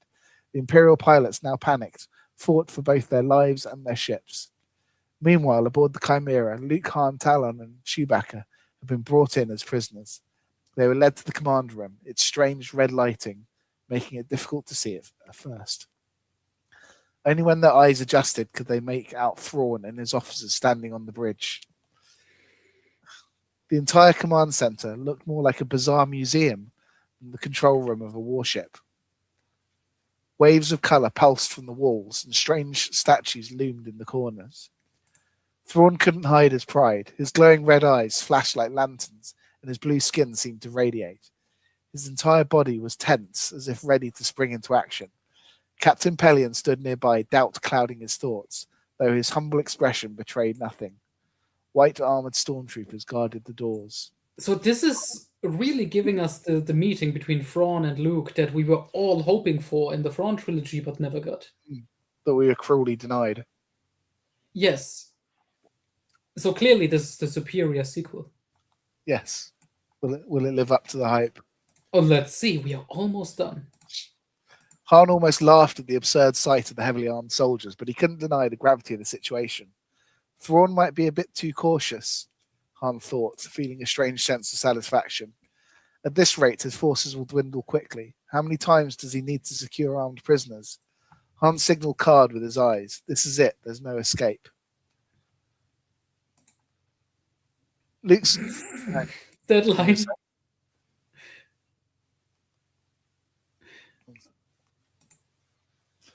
Luke Skywalker stood in the center of the room, his dark cloak giving him the appearance of a menacing figure from the nightmare. His face was emotionless, stiff, as though he were an automaton. To anyone unfamiliar with his legend, he might have seemed robotic, but Thrawn knew better. So this is a Jedi, Thrawn thought with a smirk. Not much left of him, is there? He was confident that this was the result of relentless fighting and walking into every trap. Luke didn't even look at him, though Thrawn burned with the desire to match wits with the fallen Jedi. Thrawn cleared his throat. "Welcome aboard the Chimera," he began. "I am pleased to inform you that the so-called Republic is now finished." The Republic forces listened in stunned silence. Even Chewbacca only roared in his thoughts, his pain echoing through the void. "I see you don't believe me," Thrawn remarked, a sly smirk tugging at the corner of his mouth. The Republic soldiers remained silent. What could they say? That they didn't believe him? Deep down, they knew exactly what Thrawn intended to announce. Mara had likely finished off their allies back home, and now it was their turn to be executed. How do all of them know Mara is the traitor? And how do they know her job is to execute all the allies, whatever that means? Yeah. Was Mara supposed to kill all the Republic leaders? Or what? No, it was just meant to kill Leia. Then why did she shoot Akbar?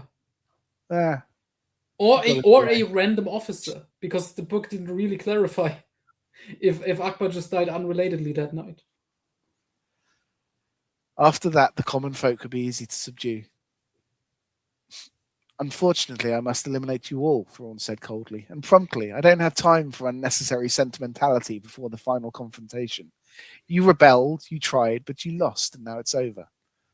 The Republic doesn't just consist of us, Captain Han Solo finally spoke. You might kill us, but there are many who support our cause.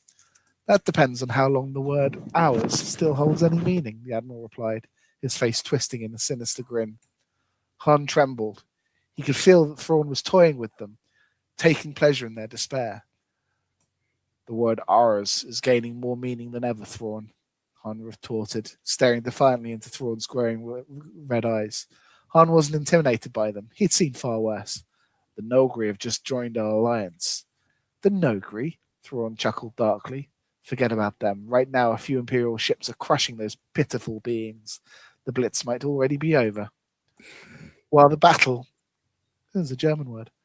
Yeah. While the battle wasn't over yet, the Noghri were making significant progress in their defense. On the ground, Rook had just been captured. He was brought before Kabarak, who now interrogated him. The Noghri people waited impatiently for the interrogation to end, knowing full well what awaited Rook. They would tear him apart for his betrayal. Traitor! They screamed into his face. For now, Kabarak's authority held the crowd at bay. Speak, coward, someone shouted. Have you no defense for yourself? Is there any excuse for cooking your own meal over the fire made from our flesh? Another voice jeered. If not, then you have no defense. To the depths with him. Give him to us, Kabarak. Let him face the people he betrayed. Kabarak delivered his judgment. No one, not even the Emperor, has wronged his people as gravely as you, Rook of the Noghri. You sold your people for glory, allowed them to be turned into animals so you could become powerful. Now settle your fate with them. Beg for mercy. If they grant it, you may walk free. Rook stood pale, trembling before him. Kabarak signaled for the crowd to take him, then walked away with his head held high, passing through the makeshift ranks of his people. It wouldn't be long before the aerial battle reached its conclusion as well. So Rook just got ripped apart by his own people after a fake trial. That's amazing. Yep. Kabarak called for Lando, but received no answer. What could have happened to him? When Lando had set his sights on the Imperial cruiser, his squad had followed to provide cover if needed. The TIE fighters only realized what Lando was planning at the last moment, and though they weren't prepared for such a maneuver, they launched a desperate counterattack. But Lando was already locked onto his target. By the time the lead cruiser could respond, Lando had already struck its weakest point. The resulting explosions made it clear that Lando's hit had been true. The cruiser's lights flickered, then went out. The Noghri pilots, flying their ancient X-Wings, fought like beasts. Inspired by Lando's success, they launched their own attacks. By the time Lando emerged from the battle, the other Imperial ships were also darkened, floating lifeless in space. We did it! The victorious cheers of the pilots echoed across the comm channels. You did it! Lando shouted back with pride. With these old rust buckets, you managed to repel the Empire's well-equipped fleet. Hurrah! Meanwhile, Mara Jade stormed through the palace corridors, her steps quick and determined. She knew Leia couldn't hide from her, not here, where Mara knew every inch of the Imperial palace like the back of her hand. But something had gone wrong. Leia was nowhere to be found. Could she have left the palace? Mara dismissed the thought. No, Leia was too dutiful to flee without a plan. Mara's gaze suddenly fell on the entrance to the underground tunnels. Of course, the tunnels. But the door to the tunnels was locked, reinforced with a coded seal. All right, not the tunnels then. So where? Mara decided to check the deeper sections, even though she doubted Leia would venture into the unknown below.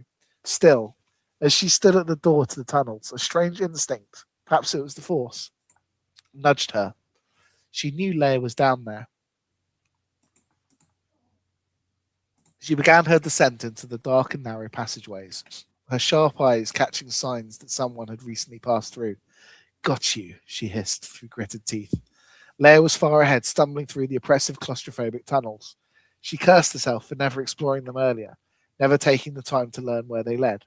Exhaustion weighed heavily on her, and the twins inside her seemed to share the same fatigue, for they hadn't moved in some time. Her heart raced as she listened to the sounds of pursuit. Had Mara caught up already? Leia summoned her strength, forcing her tired legs to move faster, though she had no idea where she was heading. This is the last thing I needed, she groaned as she tripped, falling hard to her knees. Her hand grasped cold stone. How am I going to keep going? Her mind raced. The lightsaber, she remembered. She quickly drew it from her belt and ignited it. The comforting red glow. Oh, she's got a red lightsaber. Illuminated nice. the dark tunnel. With renewed determination, she pressed on. Meanwhile, Mara was on the verge of a breakdown. Every direction she turned seemed to lead to a dead end. How is this possible? How could everything be conspiring me against me now when I'm so close? She shuddered, dreading the moment Thrawn might call her. I won't answer, she thought. Let him believe something terrible has delayed me. What if he demands to speak to Leia? Mara knew Thrawn well. The red-eyed monster always liked to handle matters thoroughly. Why would he miss the opportunity to stage a dramatic final confrontation? He wouldn't be able to resist breaking Leia before killing her. What's that? Mara froze as a strange red light flickered ahead, illuminating the tunnel. The ruby glow filled the passageway. Without hesitation, Mara leapt at Leia, catching her off guard. Leia immediately raised her lightsaber, gripping it so tightly that Mara couldn't wrest it from her hand. I'll have to cut off her hand to take it, Mara thought darkly, regretting that she didn't have the proper tool for the job. You're finished, Mara snarled with hatred. What is Mara fighting with, considering she's attacking someone who's holding a lightsaber? I guess she's unarmed. She had a blaster, right? Oh, yeah. I know, Leia thought. It was clear what the outcome of the fight would be, but she wasn't ready to surrender so easily. As Mara raised her blaster, Leia defended herself, using every ounce of her strength. Mara howled with rage as she watched her prey, despite everything, fight with a near-superhuman will to survive. How could she be so precise after everything? Mara wondered. Little did she know that Leia's maternal instincts were amplifying her concentration. Leia deflected every shot. Mara realized she couldn't take more risks. She'd have to outsmart her. All right, you win, Mara said, lowering her weapon. I'm your prisoner. Drop the blaster, Leia commanded. Mara complied, but Leia made a fatal mistake. She bent over, her swollen belly making her slow as she reached for the blaster. In an instant, Mara snatched the lightsaber from her hand. Before Leia could retrieve the blaster, Mara had it too. Luke, Leia cried out in anguish. Luke is dead, Mara spat, fastening the lightsaber to her belt. That's not true, Leia shook her head, refusing to believe it. He's either dead or preparing to die, Mara hissed, relishing the pain etched on Leia's face. It was you, Leia groaned. I trusted you. All that proves is how unfit you are for the role you play. You betrayed them. Of course I did. How could you? We welcomed you. We loved you. I completed my mission. You stand with Thrawn? I have no choice. He's the only power left. Your rebellion is finished. I'm still alive, Leia said. Why didn't you just kill me? So Thrawn's revenge can be complete. Thrawn, Leia murmured, looking into Mara's cold face. Isn't victory enough for him? No, he wants vengeance. Are we waiting here for him? Is that the order? That's none of your concern. Because if we're not required to wait here, we could go back upstairs. We're staying. But Mara, you're shivering. Leave me be, Mara hissed, leaning close to Leia and whispering in her face. Silence. Leia said no more. After a short while, Mara nudged Leia from behind. Time to head up. Hope flickered in Leia's heart. The way up was long, she thought. So many things could happen before they reached the top. Mara grew increasingly impatient. What was taking that wretched Thrawn so long? She knew she had to remove him as soon as possible. It wouldn't be easy to sideline him. Thrawn believed himself unbeatable in diplomacy, but it had to be done. If all else failed, she'd see to it that he was driven to suicide. What? Oh, man. Jesus Christ. Suddenly, her secret communicator buzzed. Are you there, Mara? Thrawn's voice came through. I'm here, waiting for your command. Don't move. Just a few moments, and we'll be able to reunite the little family. A beautiful farewell performance is expected. I like that Thrawn in this is like a James Bond villain. Yeah. Luke stood with his head bowed, unresponsive to Thrawn's questions. The thought that he had lost the Force was agonizing. He tried to get his bearings, but every effort seemed futile. By the way, thank you for the weapon you retrieved, Thrawn sneered. Out of gratitude, I may not be so heartless as to separate loving hearts without a proper goodbye. The weapon belongs to the one who brought it, Hans said, pointing out. Thrawn found amusement in Hans' naivety. You're mistaken. The weapon belongs to the one who holds it. Not entirely, Hans started, but then he caught Luke's eye and realized he should remain silent.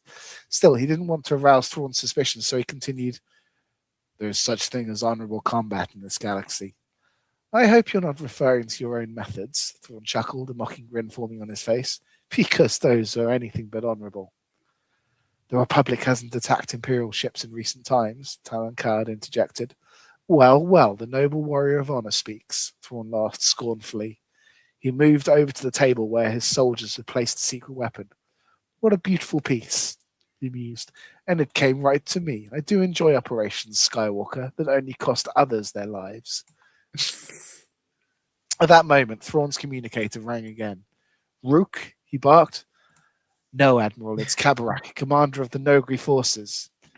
Thrawn paled with rage. The insolence, he hissed. I don't negotiate with rebels, he yelled into the communicator. Hand over Rook immediately, or your planet will be blown to dust. No, sir, Kabarak replied defiantly. The Imperial attack is over, the forces too. Both in the air and on the ground, the Nogri have defeated the enemy. Thrawn abruptly turned off the communicator. It took every ounce of his willpower to maintain his composure. Forcing a smile, he spoke to the room. There are always fools like that. Find a microphone somewhere, and suddenly they think they can influence history. But no, gentlemen, history can only be shaped by those who think logically. What a great quote. He gestured to Luke. See, even the most formidable opponent can be defeated by logic. Luke tiredly lifted his gaze to meet Thrawn's burning red eyes. Look at him, weak as a child, Thrawn taunted. Luke held the Admiral's stare. And why is he weak? Because of the triumph of logic. Jesus Christ, he keeps going on about it. Yes. You must always keep analysing, searching for solutions, Thrawn lectured. Luke barely flinched, but inside he was overwhelmed. Leia's in great danger, he thought. A wave of hatred so intense it was nearly unbearable coursed through him. He closed his eyes, shutting out everything around him except his thoughts. His mind extended beyond the ship, reaching out to the surrounding cruisers and eventually weaving through the galaxy itself. Somehow the Force returned to him, and with its strength he began a slow ascent to the highest level of concentration. The Asalamiri's influence unexpectedly dissipated. Somehow. The Jedi Master's expanded awareness now encompassed the entire universe. He touched the Asalamiri's primitive consciousness and understood how these lowly creatures had nullified the power of the Force. But it was no longer a concern. Nothing would neutralize his strength again. Slowly, very slowly, Luke lifted his head. In the strange light, the lines on his face shimmered as if they had just emerged from the flames. His wide eyes locked onto Thrawn's. Meanwhile, Thrawn continued his monologue about the triumph of logic. Soon will be one of my most cunning associates, Thrawn said, with a victorious gleam in his eye. Or perhaps you've already met her. He glanced around the room, his eyes filled with glee. Mara Jade, Han suddenly burst out. I thought you already knew, Thrawn replied, feigning surprise. Han clenched his jaw and said nothing more, steeling himself for what was to come. Thrawn relished every second of their discomfort. And now let's reunite this little family, he declared, activating his communicator. Mara Jade, this is Thrawn. I'm pleased to report the operation can proceed. No response came from Mara. Thrawn stared at his communicator in disbelief. I trust I won't be disappointed in this woman, he muttered under his breath, furrowing his brow. Then he turned his gaze to Luke and his expression froze. The Imperial city fell into a tense silence. We changed POV again. Yep. Panting, stared at each other. They both knew their fates would be decided in the coming moments. Both women fought the urge to sprint up the stairs, out of the palace, into the square, to scream their terror to the galaxy and seek protection from anyone stronger than them. Mara wavered. It's simply impossible that everything is going wrong at once, she thought. She still trembled from the surge of panic that had seized her when she realized she might not have even noticed what had happened if she hadn't heard Thrawn's call. But when she tried to respond, to check in as the Admiral expected, she was shocked to find she couldn't understand a word Thrawn was saying. Frustrated, she pressed every button on the communicator, but to no avail. It wasn't working. Leia seized the momentary confusion and attempted to escape. Mara instinctively grabbed for her lightsaber, igniting it. She made her decision. She would wait for Thrawn's paralyzed orders. She would finish this now. The result was beyond anything she could have imagined. Neither the communicator nor the lightsaber worked. In a swift motion, she drew a blaster, aimed, and pulled the trigger. Nothing. A flash of disbelief crossed Mara's mind. No, this is impossible. No one can have such power over the Force. Where would it come from? Leia stood frozen, watching the events unfold. She should have died twice already, yet here she stood, still alive. From Mara's frustrated mutterings, Leia gathered that no connection had been made. She felt a surge of strange new power flowing through her body, something she had never experienced before. It felt as though she was the source of the energy that had drained Mara's devices. Leia knew she couldn't have done this alone. Thank you, she thought with a sigh of relief. Once again, you've managed to help. This comment is great, by the way. Thrawn goes on an autistic rant about logic and gets an awkward silence in front of everybody. Bravo. But the relief was short-lived. Mara was on her in an instant, and Leia felt a sharp blade press against her throat. Take the blade away or I'll kill you, Leia said with terrifying calm. You know how much power I have, Mara. Hatred flickered in Mara's eyes. For the first time in her life, doubt, maybe even certainty, crept into her mind. The cold blade trembled against Leia's throat. For a brief moment, she felt an all-consuming fear of death. Back on the Chimera, Thrawn's mind raced as he observed the subtle shift in Luke Skywalker's expression. Mm-hmm. Of course, Jedi might act this way, he reassured himself. But I'll get to the bottom of this. Something had changed. Luke's eyes no longer held that resigned look. What caused this change? Logical thinker, Thrawn. Luke sensed the shift around Leia, confident that she might resolve the rest on her own. The hatred burning inside him intensified. He turned his gaze away from the Admiral. It was beginning. Once again, Luke felt the immense power that had overtaken him on the planet Jomark. Let's try this again, Thrawn muttered and reached for the communicator once more. He couldn't accept that his carefully orchestrated performance was falling apart. What's Mara doing? She's never failed before, he thought as he spoke into the communicator. Mara Jade, this is Admiral Thrawn. Report immediately, he demanded. But still no response. Ominous signs. Thrawn made a snap decision. The Jedi had to be eliminated immediately. His mind recalled what he had heard about the Emperor's power, and a chilling thought struck him. What if Skywalker could wield that kind of power? Though he quickly dismissed the notion, the unsettling feeling from Luke's change in demeanor persisted. Execute them at once, Thrawn ordered sharply, turning his back on the prisoners. The white-armored stormtroopers moved towards the terrified captives. Talon lay on the ground, nearly delirious. And Han could only think of Leia and the twins. If they die, he thought, my life has no meaning. Let's just get it over with. I can't take it anymore. I can't take it anymore, Han whispered, his head slumping to the floor. The stormtroopers surrounded the prisoners, their blasters ready to fire. Suddenly, the Chimera shook violently as if struck by a massive asteroid. The stormtroopers lost their balance for a brief moment. Admiral Thrawn, caught off guard, broke his composed demeanor. He glanced around, startled, unable to comprehend what could have caused the tremor as the dark void of space surrounded them. There was no indication of any impending threat. Could it be a rebel attack, he briefly considered, but quickly dismissed the thought. We would have been alerted by now. Emergency, he barked. Everyone to their stations. Pelion appeared beside him in an instant, sensing this could be his moment. Yes, this sir? moment for what? To shine? Get all frequencies up immediately. I want to know what happened. Pelion rushed off to relay the orders, but was back almost instantly. What do you think it could be? Thrawn asked, regaining his icy composure. Pelion suppressed a satisfied smile. Thrawn's tone had returned to its usual authority. It could be a simple malfunction, Admiral, Pelion suggested. It would also explain why the communication with Mara Jade failed earlier. Nonsense, Pelion, Thrawn snapped. Those two incidents are unrelated. At that moment, a pale-faced officer burst through the door. Sir, did you deactivate the readiness of the laser cannons? The officer stammered. Of course not, Thrawn roared, storming out of the control room with the officer in tow. Before exiting, he barked back to Pelion. Keep an eye on them. gesturing toward the prisoners who were whispering among themselves as Thrawn's back turned. Why keep an eye on them? Why not execute them? I don't, because they are the heroes. They have to survive. You just told them to execute them. This is our chance. This question. I mean, wait for it. We are almost done. There may be something happening. We have 4 pages left. Yeah. This is our chance, Card nudged Han. Any idea where the droids are? I didn't spot them after we landed. They're in the safest place possible, Han grinned. Just get us back to the Falcon. They can make it back there? Think they can make it back there? They're already on board. What? I hid them in the secret compartment before we landed. When Thrawn returned to the command deck, his face was nearly black with rage. Are they still alive? He snarled at Pelion. You didn't give a direct order to execute them, sir. Pelion said, clearly irritated. At least not to me. Thrawn's red eyes flared with fury. As you can see, Skywalker, my officers shows such reverence towards you that it appears I must handle your execution personally, he said with a biting sarcasm. But why are others still alive?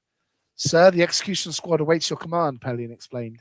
They're prepared to eliminate all 3 prisoners. Thrawn, just 5 seconds ago, you said, yeah, keep an eye on them all. Thrawn didn't reply. He gently stroked the spherical weapon in his hands.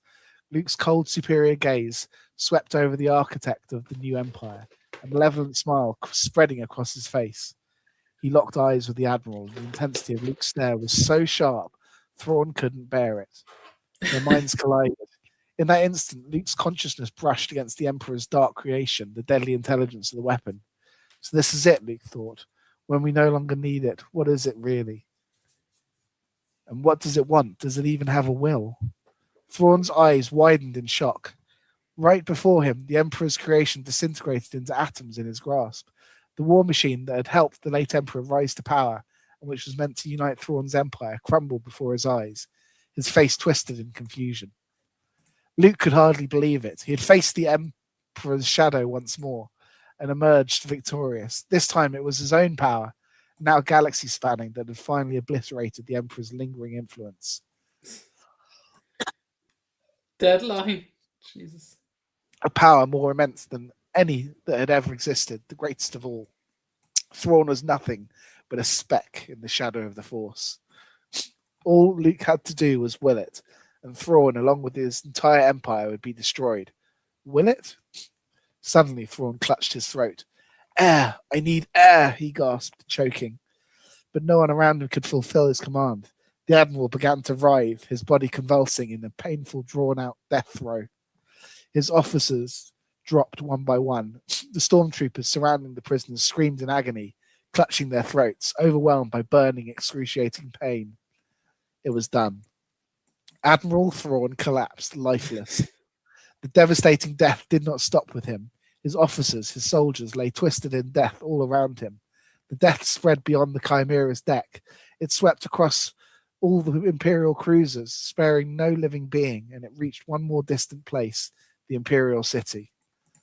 Mara grabbed her head as the pain struck. In that moment, she understood everything. So that's where Leia's strength comes from. Luke Skywalker was behind her. Luke, who had seemingly reached the highest level, the Emperor's level, if not surpassed it. Suddenly, her own death seemed less senseless. In a final moment, Mara summoned the face of the Emperor, paying him one last homage in her mind before death claimed her. Leia stared in shock as Mara collapsed. Luke, Leia whispered in horror. This can't be happening. I don't believe it. She sobbed uncontrollably, falling to the cold floor of the corridor. She could only cry endlessly. She needed to stand, but she had no strength. Stand up, she told herself, forcing her exhausted body to rise. Slowly, painfully, she made her way down the narrow corridor, heading upward. If only I could see some light, she thought, clinging to hope. At last, she reached the top. Weary and empty, she sank onto a bench near the fountain. Conflicting emotions churned within her. How was she supposed to feel about her brother now? Could they ever look each other in the eye again? Could they ever speak to one another? Could they ever be real siblings again? Questions flooded Leia's mind. The former Imperial fleet began to move as one, slowly, methodically. They glided through the galaxy. Now, under Luke Skywalker's command, the fleet marched toward the Imperial City, unified and stronger than ever before, a greater force than the Empire had ever possessed. How? So everyone is dead, right? He literally, Luke just murdered the entire Empire in one stroke. Yep. Is he just controlling the ships as well with his super ultra force powers right now? It's possible. I mean, it has to be because there's no one left alive. He's literally omnipotent. Okay, just 3 pages. Nice. Oh boy, let's finish this off. And sadly, this will be the end, and then we will have to see if there is maybe an unofficial third book by Malcolm Webster to truly finish this. Chapter 14. On Kashyyyk, the Wookiee homeworld, there was a great deal of activity. Han Solo and Princess Leia had recently arrived, deciding to await the birth of their twins on this peaceful planet. The first time Leia visited Kashyyyk, she had been terrified of the towering heights and didn't care for the city built among the trees. But the exceptional hospitality of the Wookiees quickly made her forget her discomforts. Still, Leia was increasingly afraid of Luke. His power had grown beyond imagination. It was terrifying and incomprehensible. When the Millennium Falcon landed at the Imperial City docking bay, Leia was anxiously waiting for Han and Luke. She had no idea how Luke would look at her after everything. He had helped her, that much was certain. But what would come next? She thought back to how indifferent she had felt about the twins recently. She couldn't contain her joy when Luke, the first to disembark, walked straight toward her and said, "I hope all the troubles are behind us." Leia embraced him without a word, but Luke couldn't return the gesture. Quickly, she turned to Han as he joined them, his old self, tactfully saying nothing about the tears in Leia's eyes. Luke had performed miracles. Incredibly, he established the Republic in such a short time, something that had originally been planned to take years. As soon as he returned to Imperial City, entire star systems, even the most barbaric, signaled their desire to join the Republic. In the end, he had absorbed the entire galaxy into his Republic, and Leia still didn't understand how. She couldn't comprehend this power. This shouldn't even be possible, she thought with growing dread. She could no longer look at the Republic with the same feelings as before. It had become a massive empire in every sense of the word, and Luke seemed to be its sole ruler. Leia couldn't process the overwhelming strength that had come to encompass the galaxy. A power greater than anything ever wielded. Not her father, Vader, not Obi-Wan Kenobi, not the Emperor, and no one else she had ever heard of. The thought haunted her. She had once trained to be a Jedi, and her children were expected to follow the same path. No.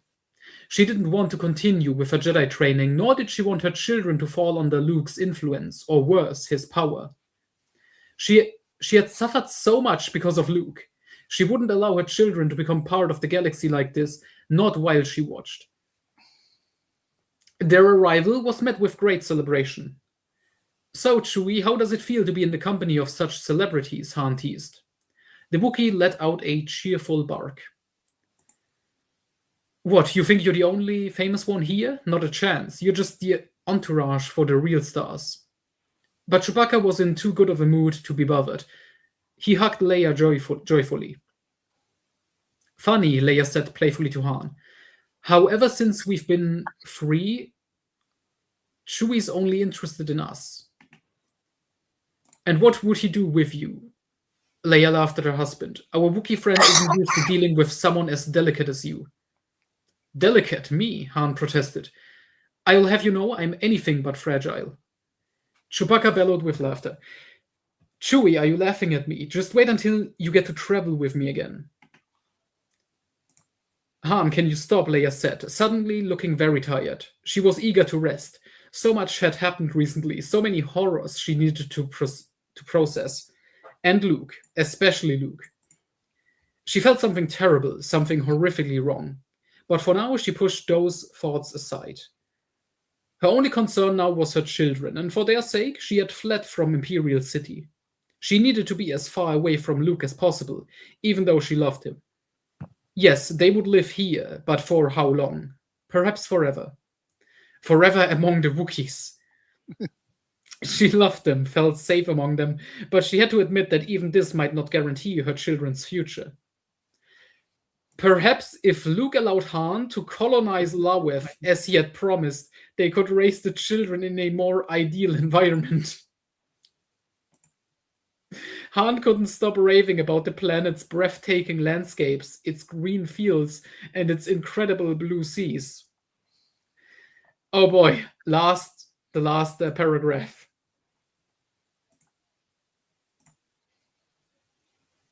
Yes.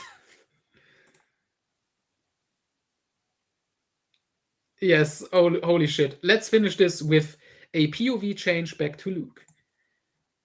Back on Imperial City, the night was the same as always.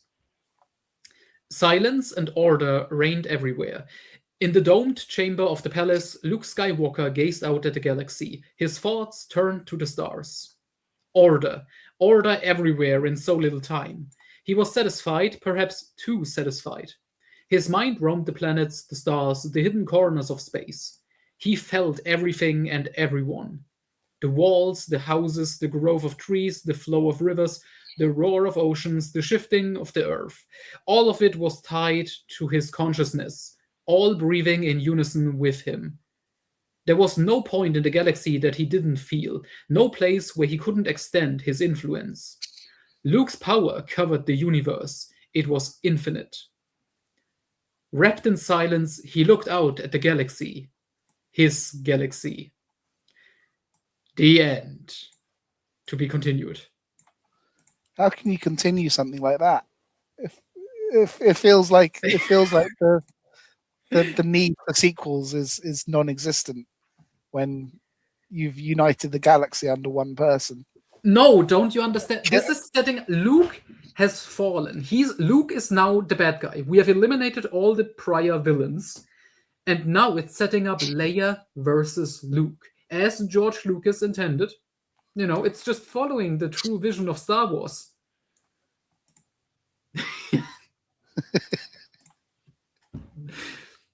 I also love that it ends with the end to be continued. Yeah, this is like the evil alternative ending of a video game. This is like fucking the Dark Forces game when Kyle Katarn takes over. Yeah.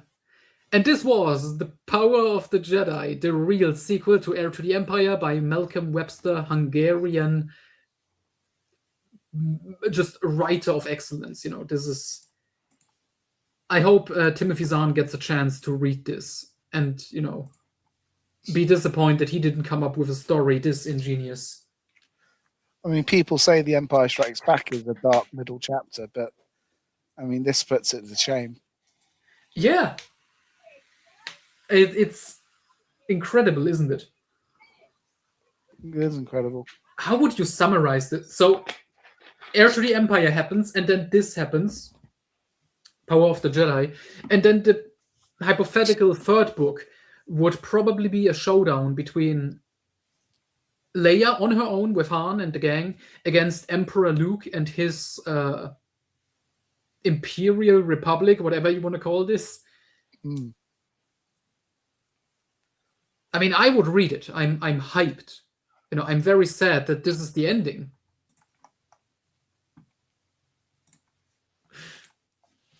Feel sorry for the author. He didn't get to finish his masterpiece.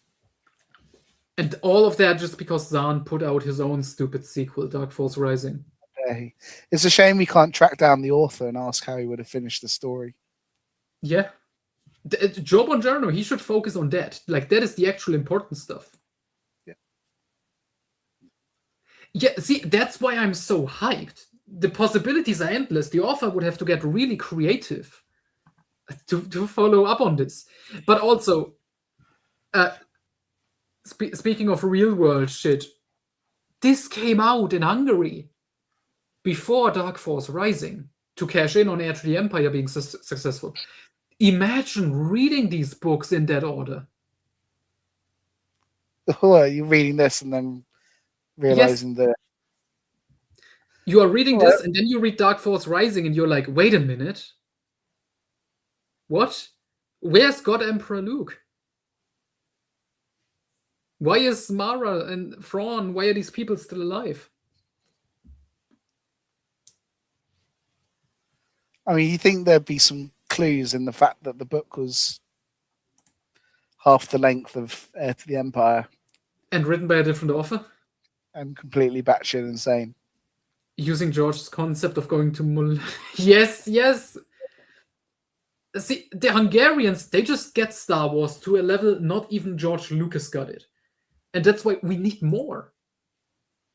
And I mean, I'm open. I hope we can get a copy of Imperial Blood, which is an original science fiction novel by Dale Avery that they also slapped the Star Wars title on to sell it.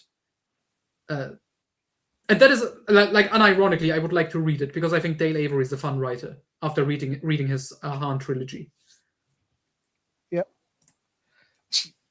Yeah, this is kind of the unloved ginger stepchild of the Hungarian expanded universe, because the other 4 Hungarian books are actually half decent. Yeah. So summary: read the Hungarian Han Solo books if you want to read something that's actually good and fun. Read this one if you want to read true Star Wars.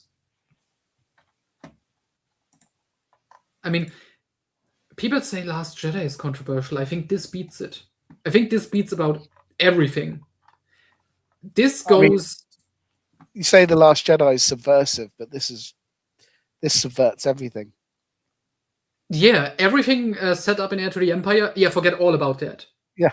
We have God Emperor, all-powerful, all-seeing, all-controlling Luke Skywalker ruling the Republic.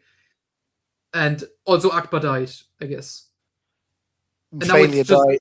Failure died, Thrawn died, Mara died, Pelion died. See, in the similar way that it's confusing that when The Last Jedi opens, the Resistance, who have just destroyed Starkiller Base, are on the run. It's similar that Failure is on the run, even though he ended the book just out of nowhere developments. I think this is The Last Jedi of Hungarian Heir to the Empire. Ooh, yeah. These people, who is it? These people who want to write like expanded universe, continue it with fan fiction. This is what they should focus on. What do you think they should? We need the third. Expanded. We need the third and final Hungarian Thrawn trilogy book.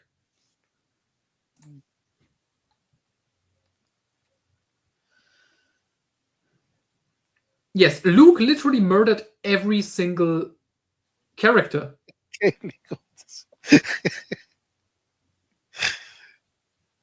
That is not even a joke. He choked every single one of them.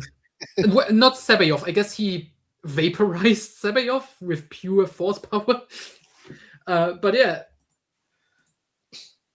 I like that he gave Luke autism. Yeah, that's very awesome. What because he couldn't communicate anymore. Yeah. And he couldn't. I mean, as he says, Luke has left his humanity behind.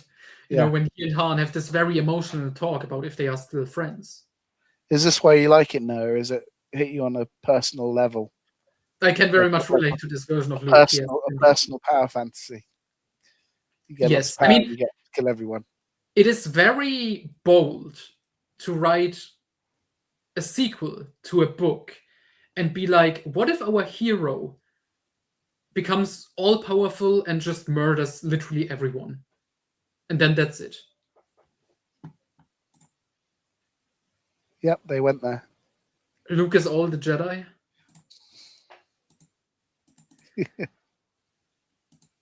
What? Okay, I have to give this a ranking out of 10. What would I give this? Both ironically and unironically, so 2 different scores. Ironically, this is an 11 out of 10. It is excellent. It is maybe the greatest Star Wars novel I've ever read. And I would recommend it to just about everyone. especially if you're just starting with reading Star Wars books and you read Heir to the Empire and you're asking, should I continue with Dark Force Rising or should I read Power of the Jedi? The answer is obvious. Unironically, though, this is one of the worst written things ever, even considering that this is just a quick chat GPT translation into English. But yeah, it's so on that scale, it would get a 0 out of 10. It feels very Jedi Prince. Yes, that's why ironically it gets an 11 out of 10.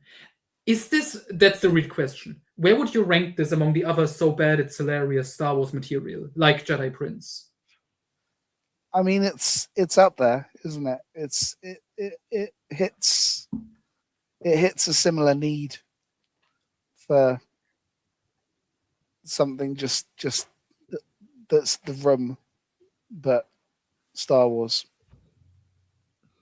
I'm thinking of like, this is part of the Holy Trinity. We have Jedi Prince, we have the Crystal Star, and we have Power of the Jedi.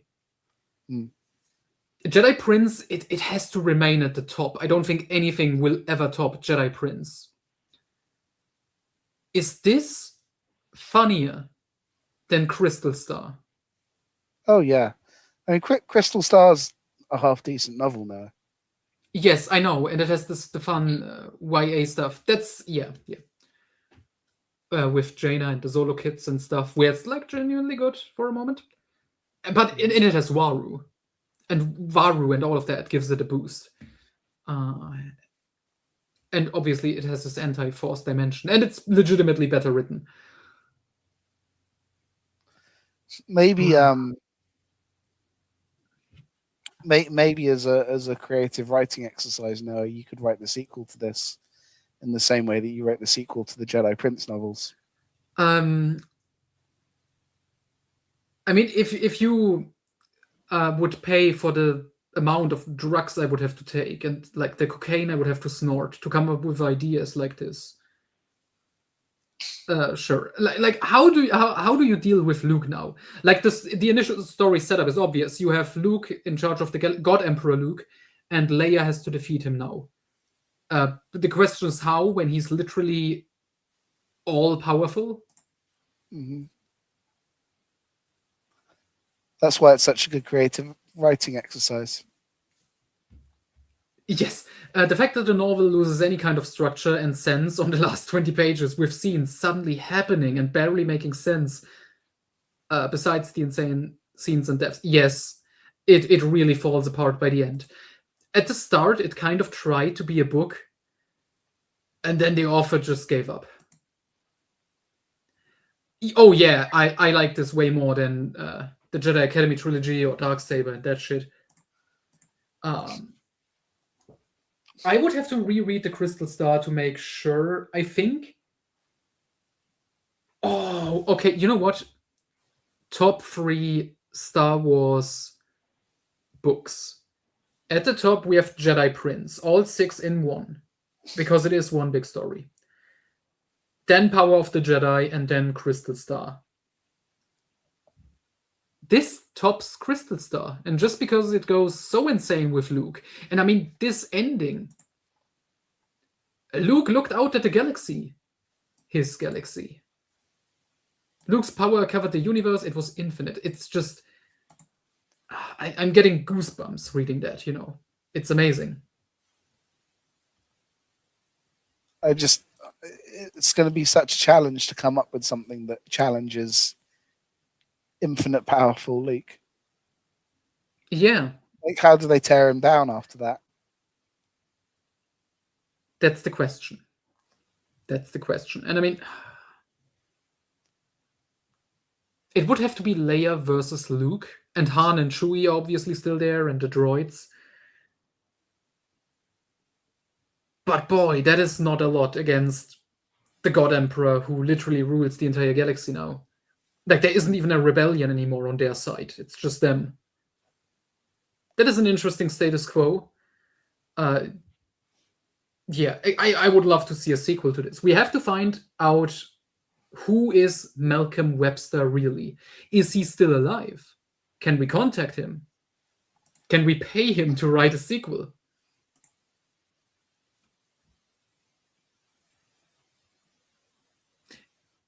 Yeah. You know what? After this, I am gonna read Shadows of Mindor as soon as possible. Because like this is amazing and hilarious, but I think I am kind of forgetting who Luke Skywalker as a character is supposed to be, and I think a nice refresher would be useful. Because remember, that's also a plot point in Shadows of Mindor that Cronel wants to install Luke as the new emperor. It's like poetry, it rhymes.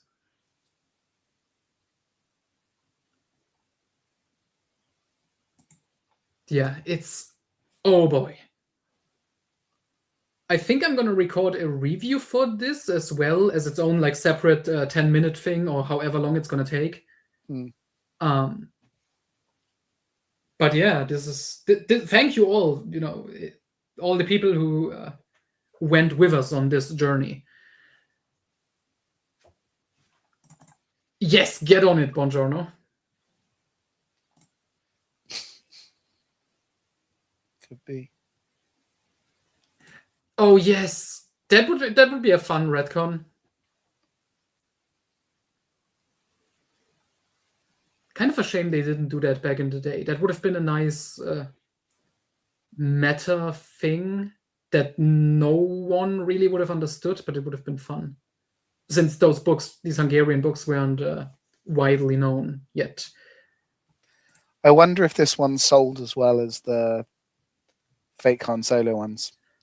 That's what I'm wondering, because I have gotten comments by an actual Hungarian who was like, oh yeah, these Han Solo books, they were everywhere back in the day. And they are still easy and cheap to find. But I think he was talking specifically about the Han Solo novels, which I can understand because those are actually good. I really wonder with this one. I hope the guy comments under this stream as well, or maybe under the video I'm going to do, because yeah, I wish we could find that out. Did this book sell more copies than Dark Force Rising? Are there Hungarian forums or stuff where people were like, oh, dude, these new Star Wars books, I just read the sequel to Heir to the Empire. It's crazy, dude. Luke becomes the God Emperor. And then there's confusion when, you know, the other two books by Zahn come out.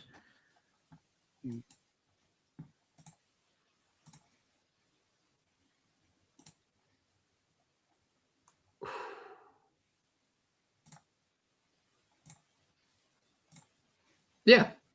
So thank you everybody for watching. Quite a journey.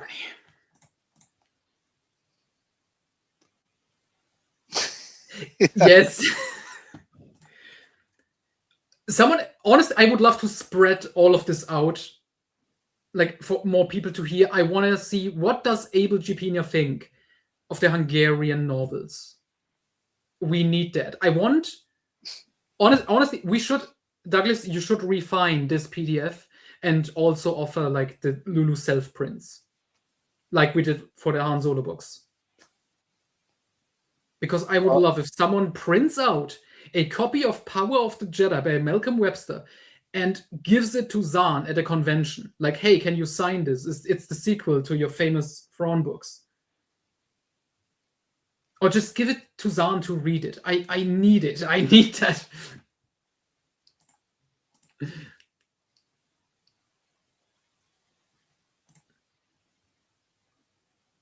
The real question.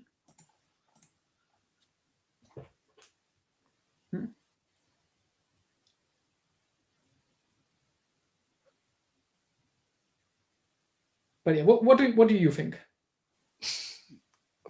I think it would be very interesting to give them to Abel G.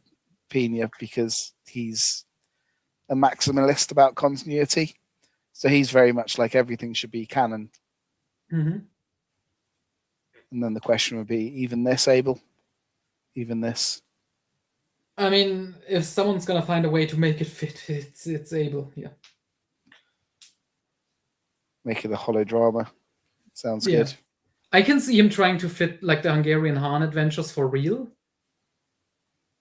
Like we said, you would have to tweak a lot, especially in Nomads, but Yeah. that can be done. They Yeah, you feel just- more like they feel like actual Star Wars, pulpy Star Wars novels. Yeah. You just got to get rid of. I think it would be less than 1,000 words per novel that you had to change. With Yeah. Nomads, you could just change the characters, change their names. Or you just add like a little thing like, oh, they survived. Don't worry about it. Or that, yeah. It was all a dream. Yeah. How would you fit Power of the Jedi? Maybe you need a third book where they somehow go back in time to stop it from happening. Yeah, you would have to do something like the fucking what is it? The world. If you use something like the World Between Worlds, like this is an actual alternative timeline that they erase at the end of the third book. You go completely insane, and then the actual Dark Force Rising and Last Command happen, and we readers we never know it because they split the timeline. Yeah.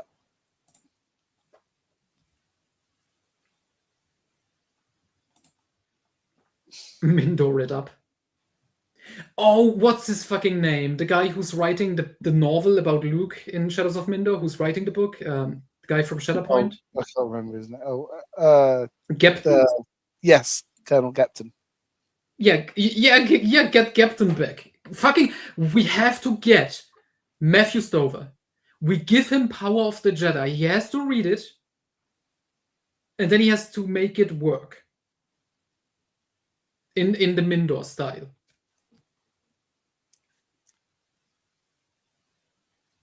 I feel like if I could get Matt Stover to do something, it might be wasted on Power of the Jedi. No. What else is he gonna do? Fucking that second Imperial Commando book? Who cares? Dude, Matthew Stover's Power of the Jedi.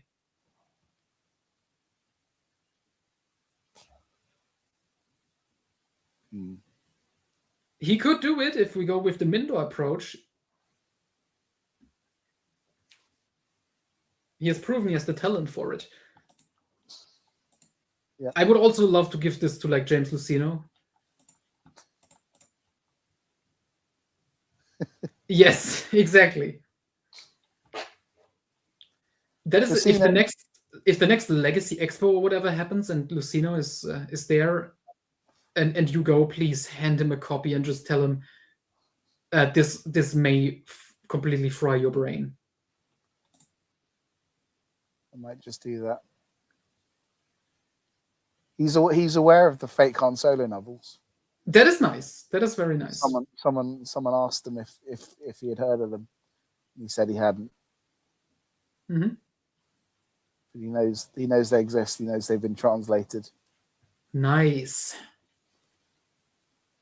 The fake Brian Daley novels. Yeah, Dale Avery.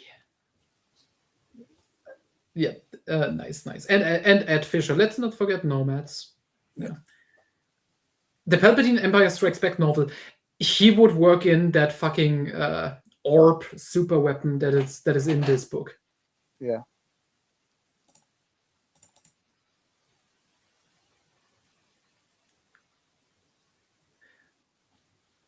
Oh god, 2.5 hours we went on for way too long, but it was worth it every second.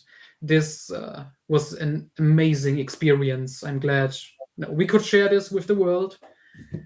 Again, these are now basically all the Hungarian Star Wars novels. Yes. Are they still alive? I mean, we know their real names, like these two Hungarian writers. Ed Fisher's dead. Oh, damn it. But Dale Avery? Dale Avery's still around. I think he went into video games. Nice. That's very nice. Yeah, let's get him for can we get him for modern Star Wars video games? Like, people talk about Chris Avalon, but Dale Avery, Get some Hungarian talent. But shame about Ed Fisher. I think he was quite old. Yeah. I mean, if we can find out who Malcolm Webster really is, and if he's still alive, that has to be done. I mean, all these novels are 30 years old now. I know. That's why they should have been translated sooner. These idiots. Everyone had the chance, at least since the internet has been around, to share the original Hungarian text and get it translated somehow. You could have done this before fucking AI translators existed, But boo-hoo, it's so hard to find Hungarian speakers if you're American, and no non-American Star Wars EU fan ever tried, I guess. Yep. Fortunately, the Europeans saved everything. Yep. And now we only need to find the original text for Imperial Blood, even though it's not really a Star Wars novel. It kind of falls into this category. Yeah. Indeed. That is the perfect to end the stream. The Age of the American is over. Okay. So hopefully we will be back someday with a translation of Imperial Blood. I don't know if it has priority, since again, unlike these books, it's not really Star Wars at all, because it is just original sci-fi with the Star Wars name slapped on top of it. But it is Dale Avery. Sounds interesting. Honestly, before that, I think we should get a translation of the Russian Predator-free novel. What do you think? Would you be up for that? If you can get me the text. I have given you the text. I sent that like a while ago. Oh, you might have to send it to me again. Okay. It's on some website. It's all available. I'm curious because what is the fake English name? It's another funny one. Arthur Quarry, I think. Predator Free, and it's Arnie and Danny Glover from Predator and Predator 2 teaming up. Finally. That's the real sequel we always wanted. And if you guys in the comments, if anyone ever sees this here, if you know any other unofficial foreign novels that just are cynical cash grabs, unauthorized franchise slop, please let me know. I guess that's the new thing now. It's awakened something in you. Yeah. And I mean, now we live in an age that is like one of the things AI can be used for, getting these translations done. Yeah. For stupid languages like Hungarian or Russian.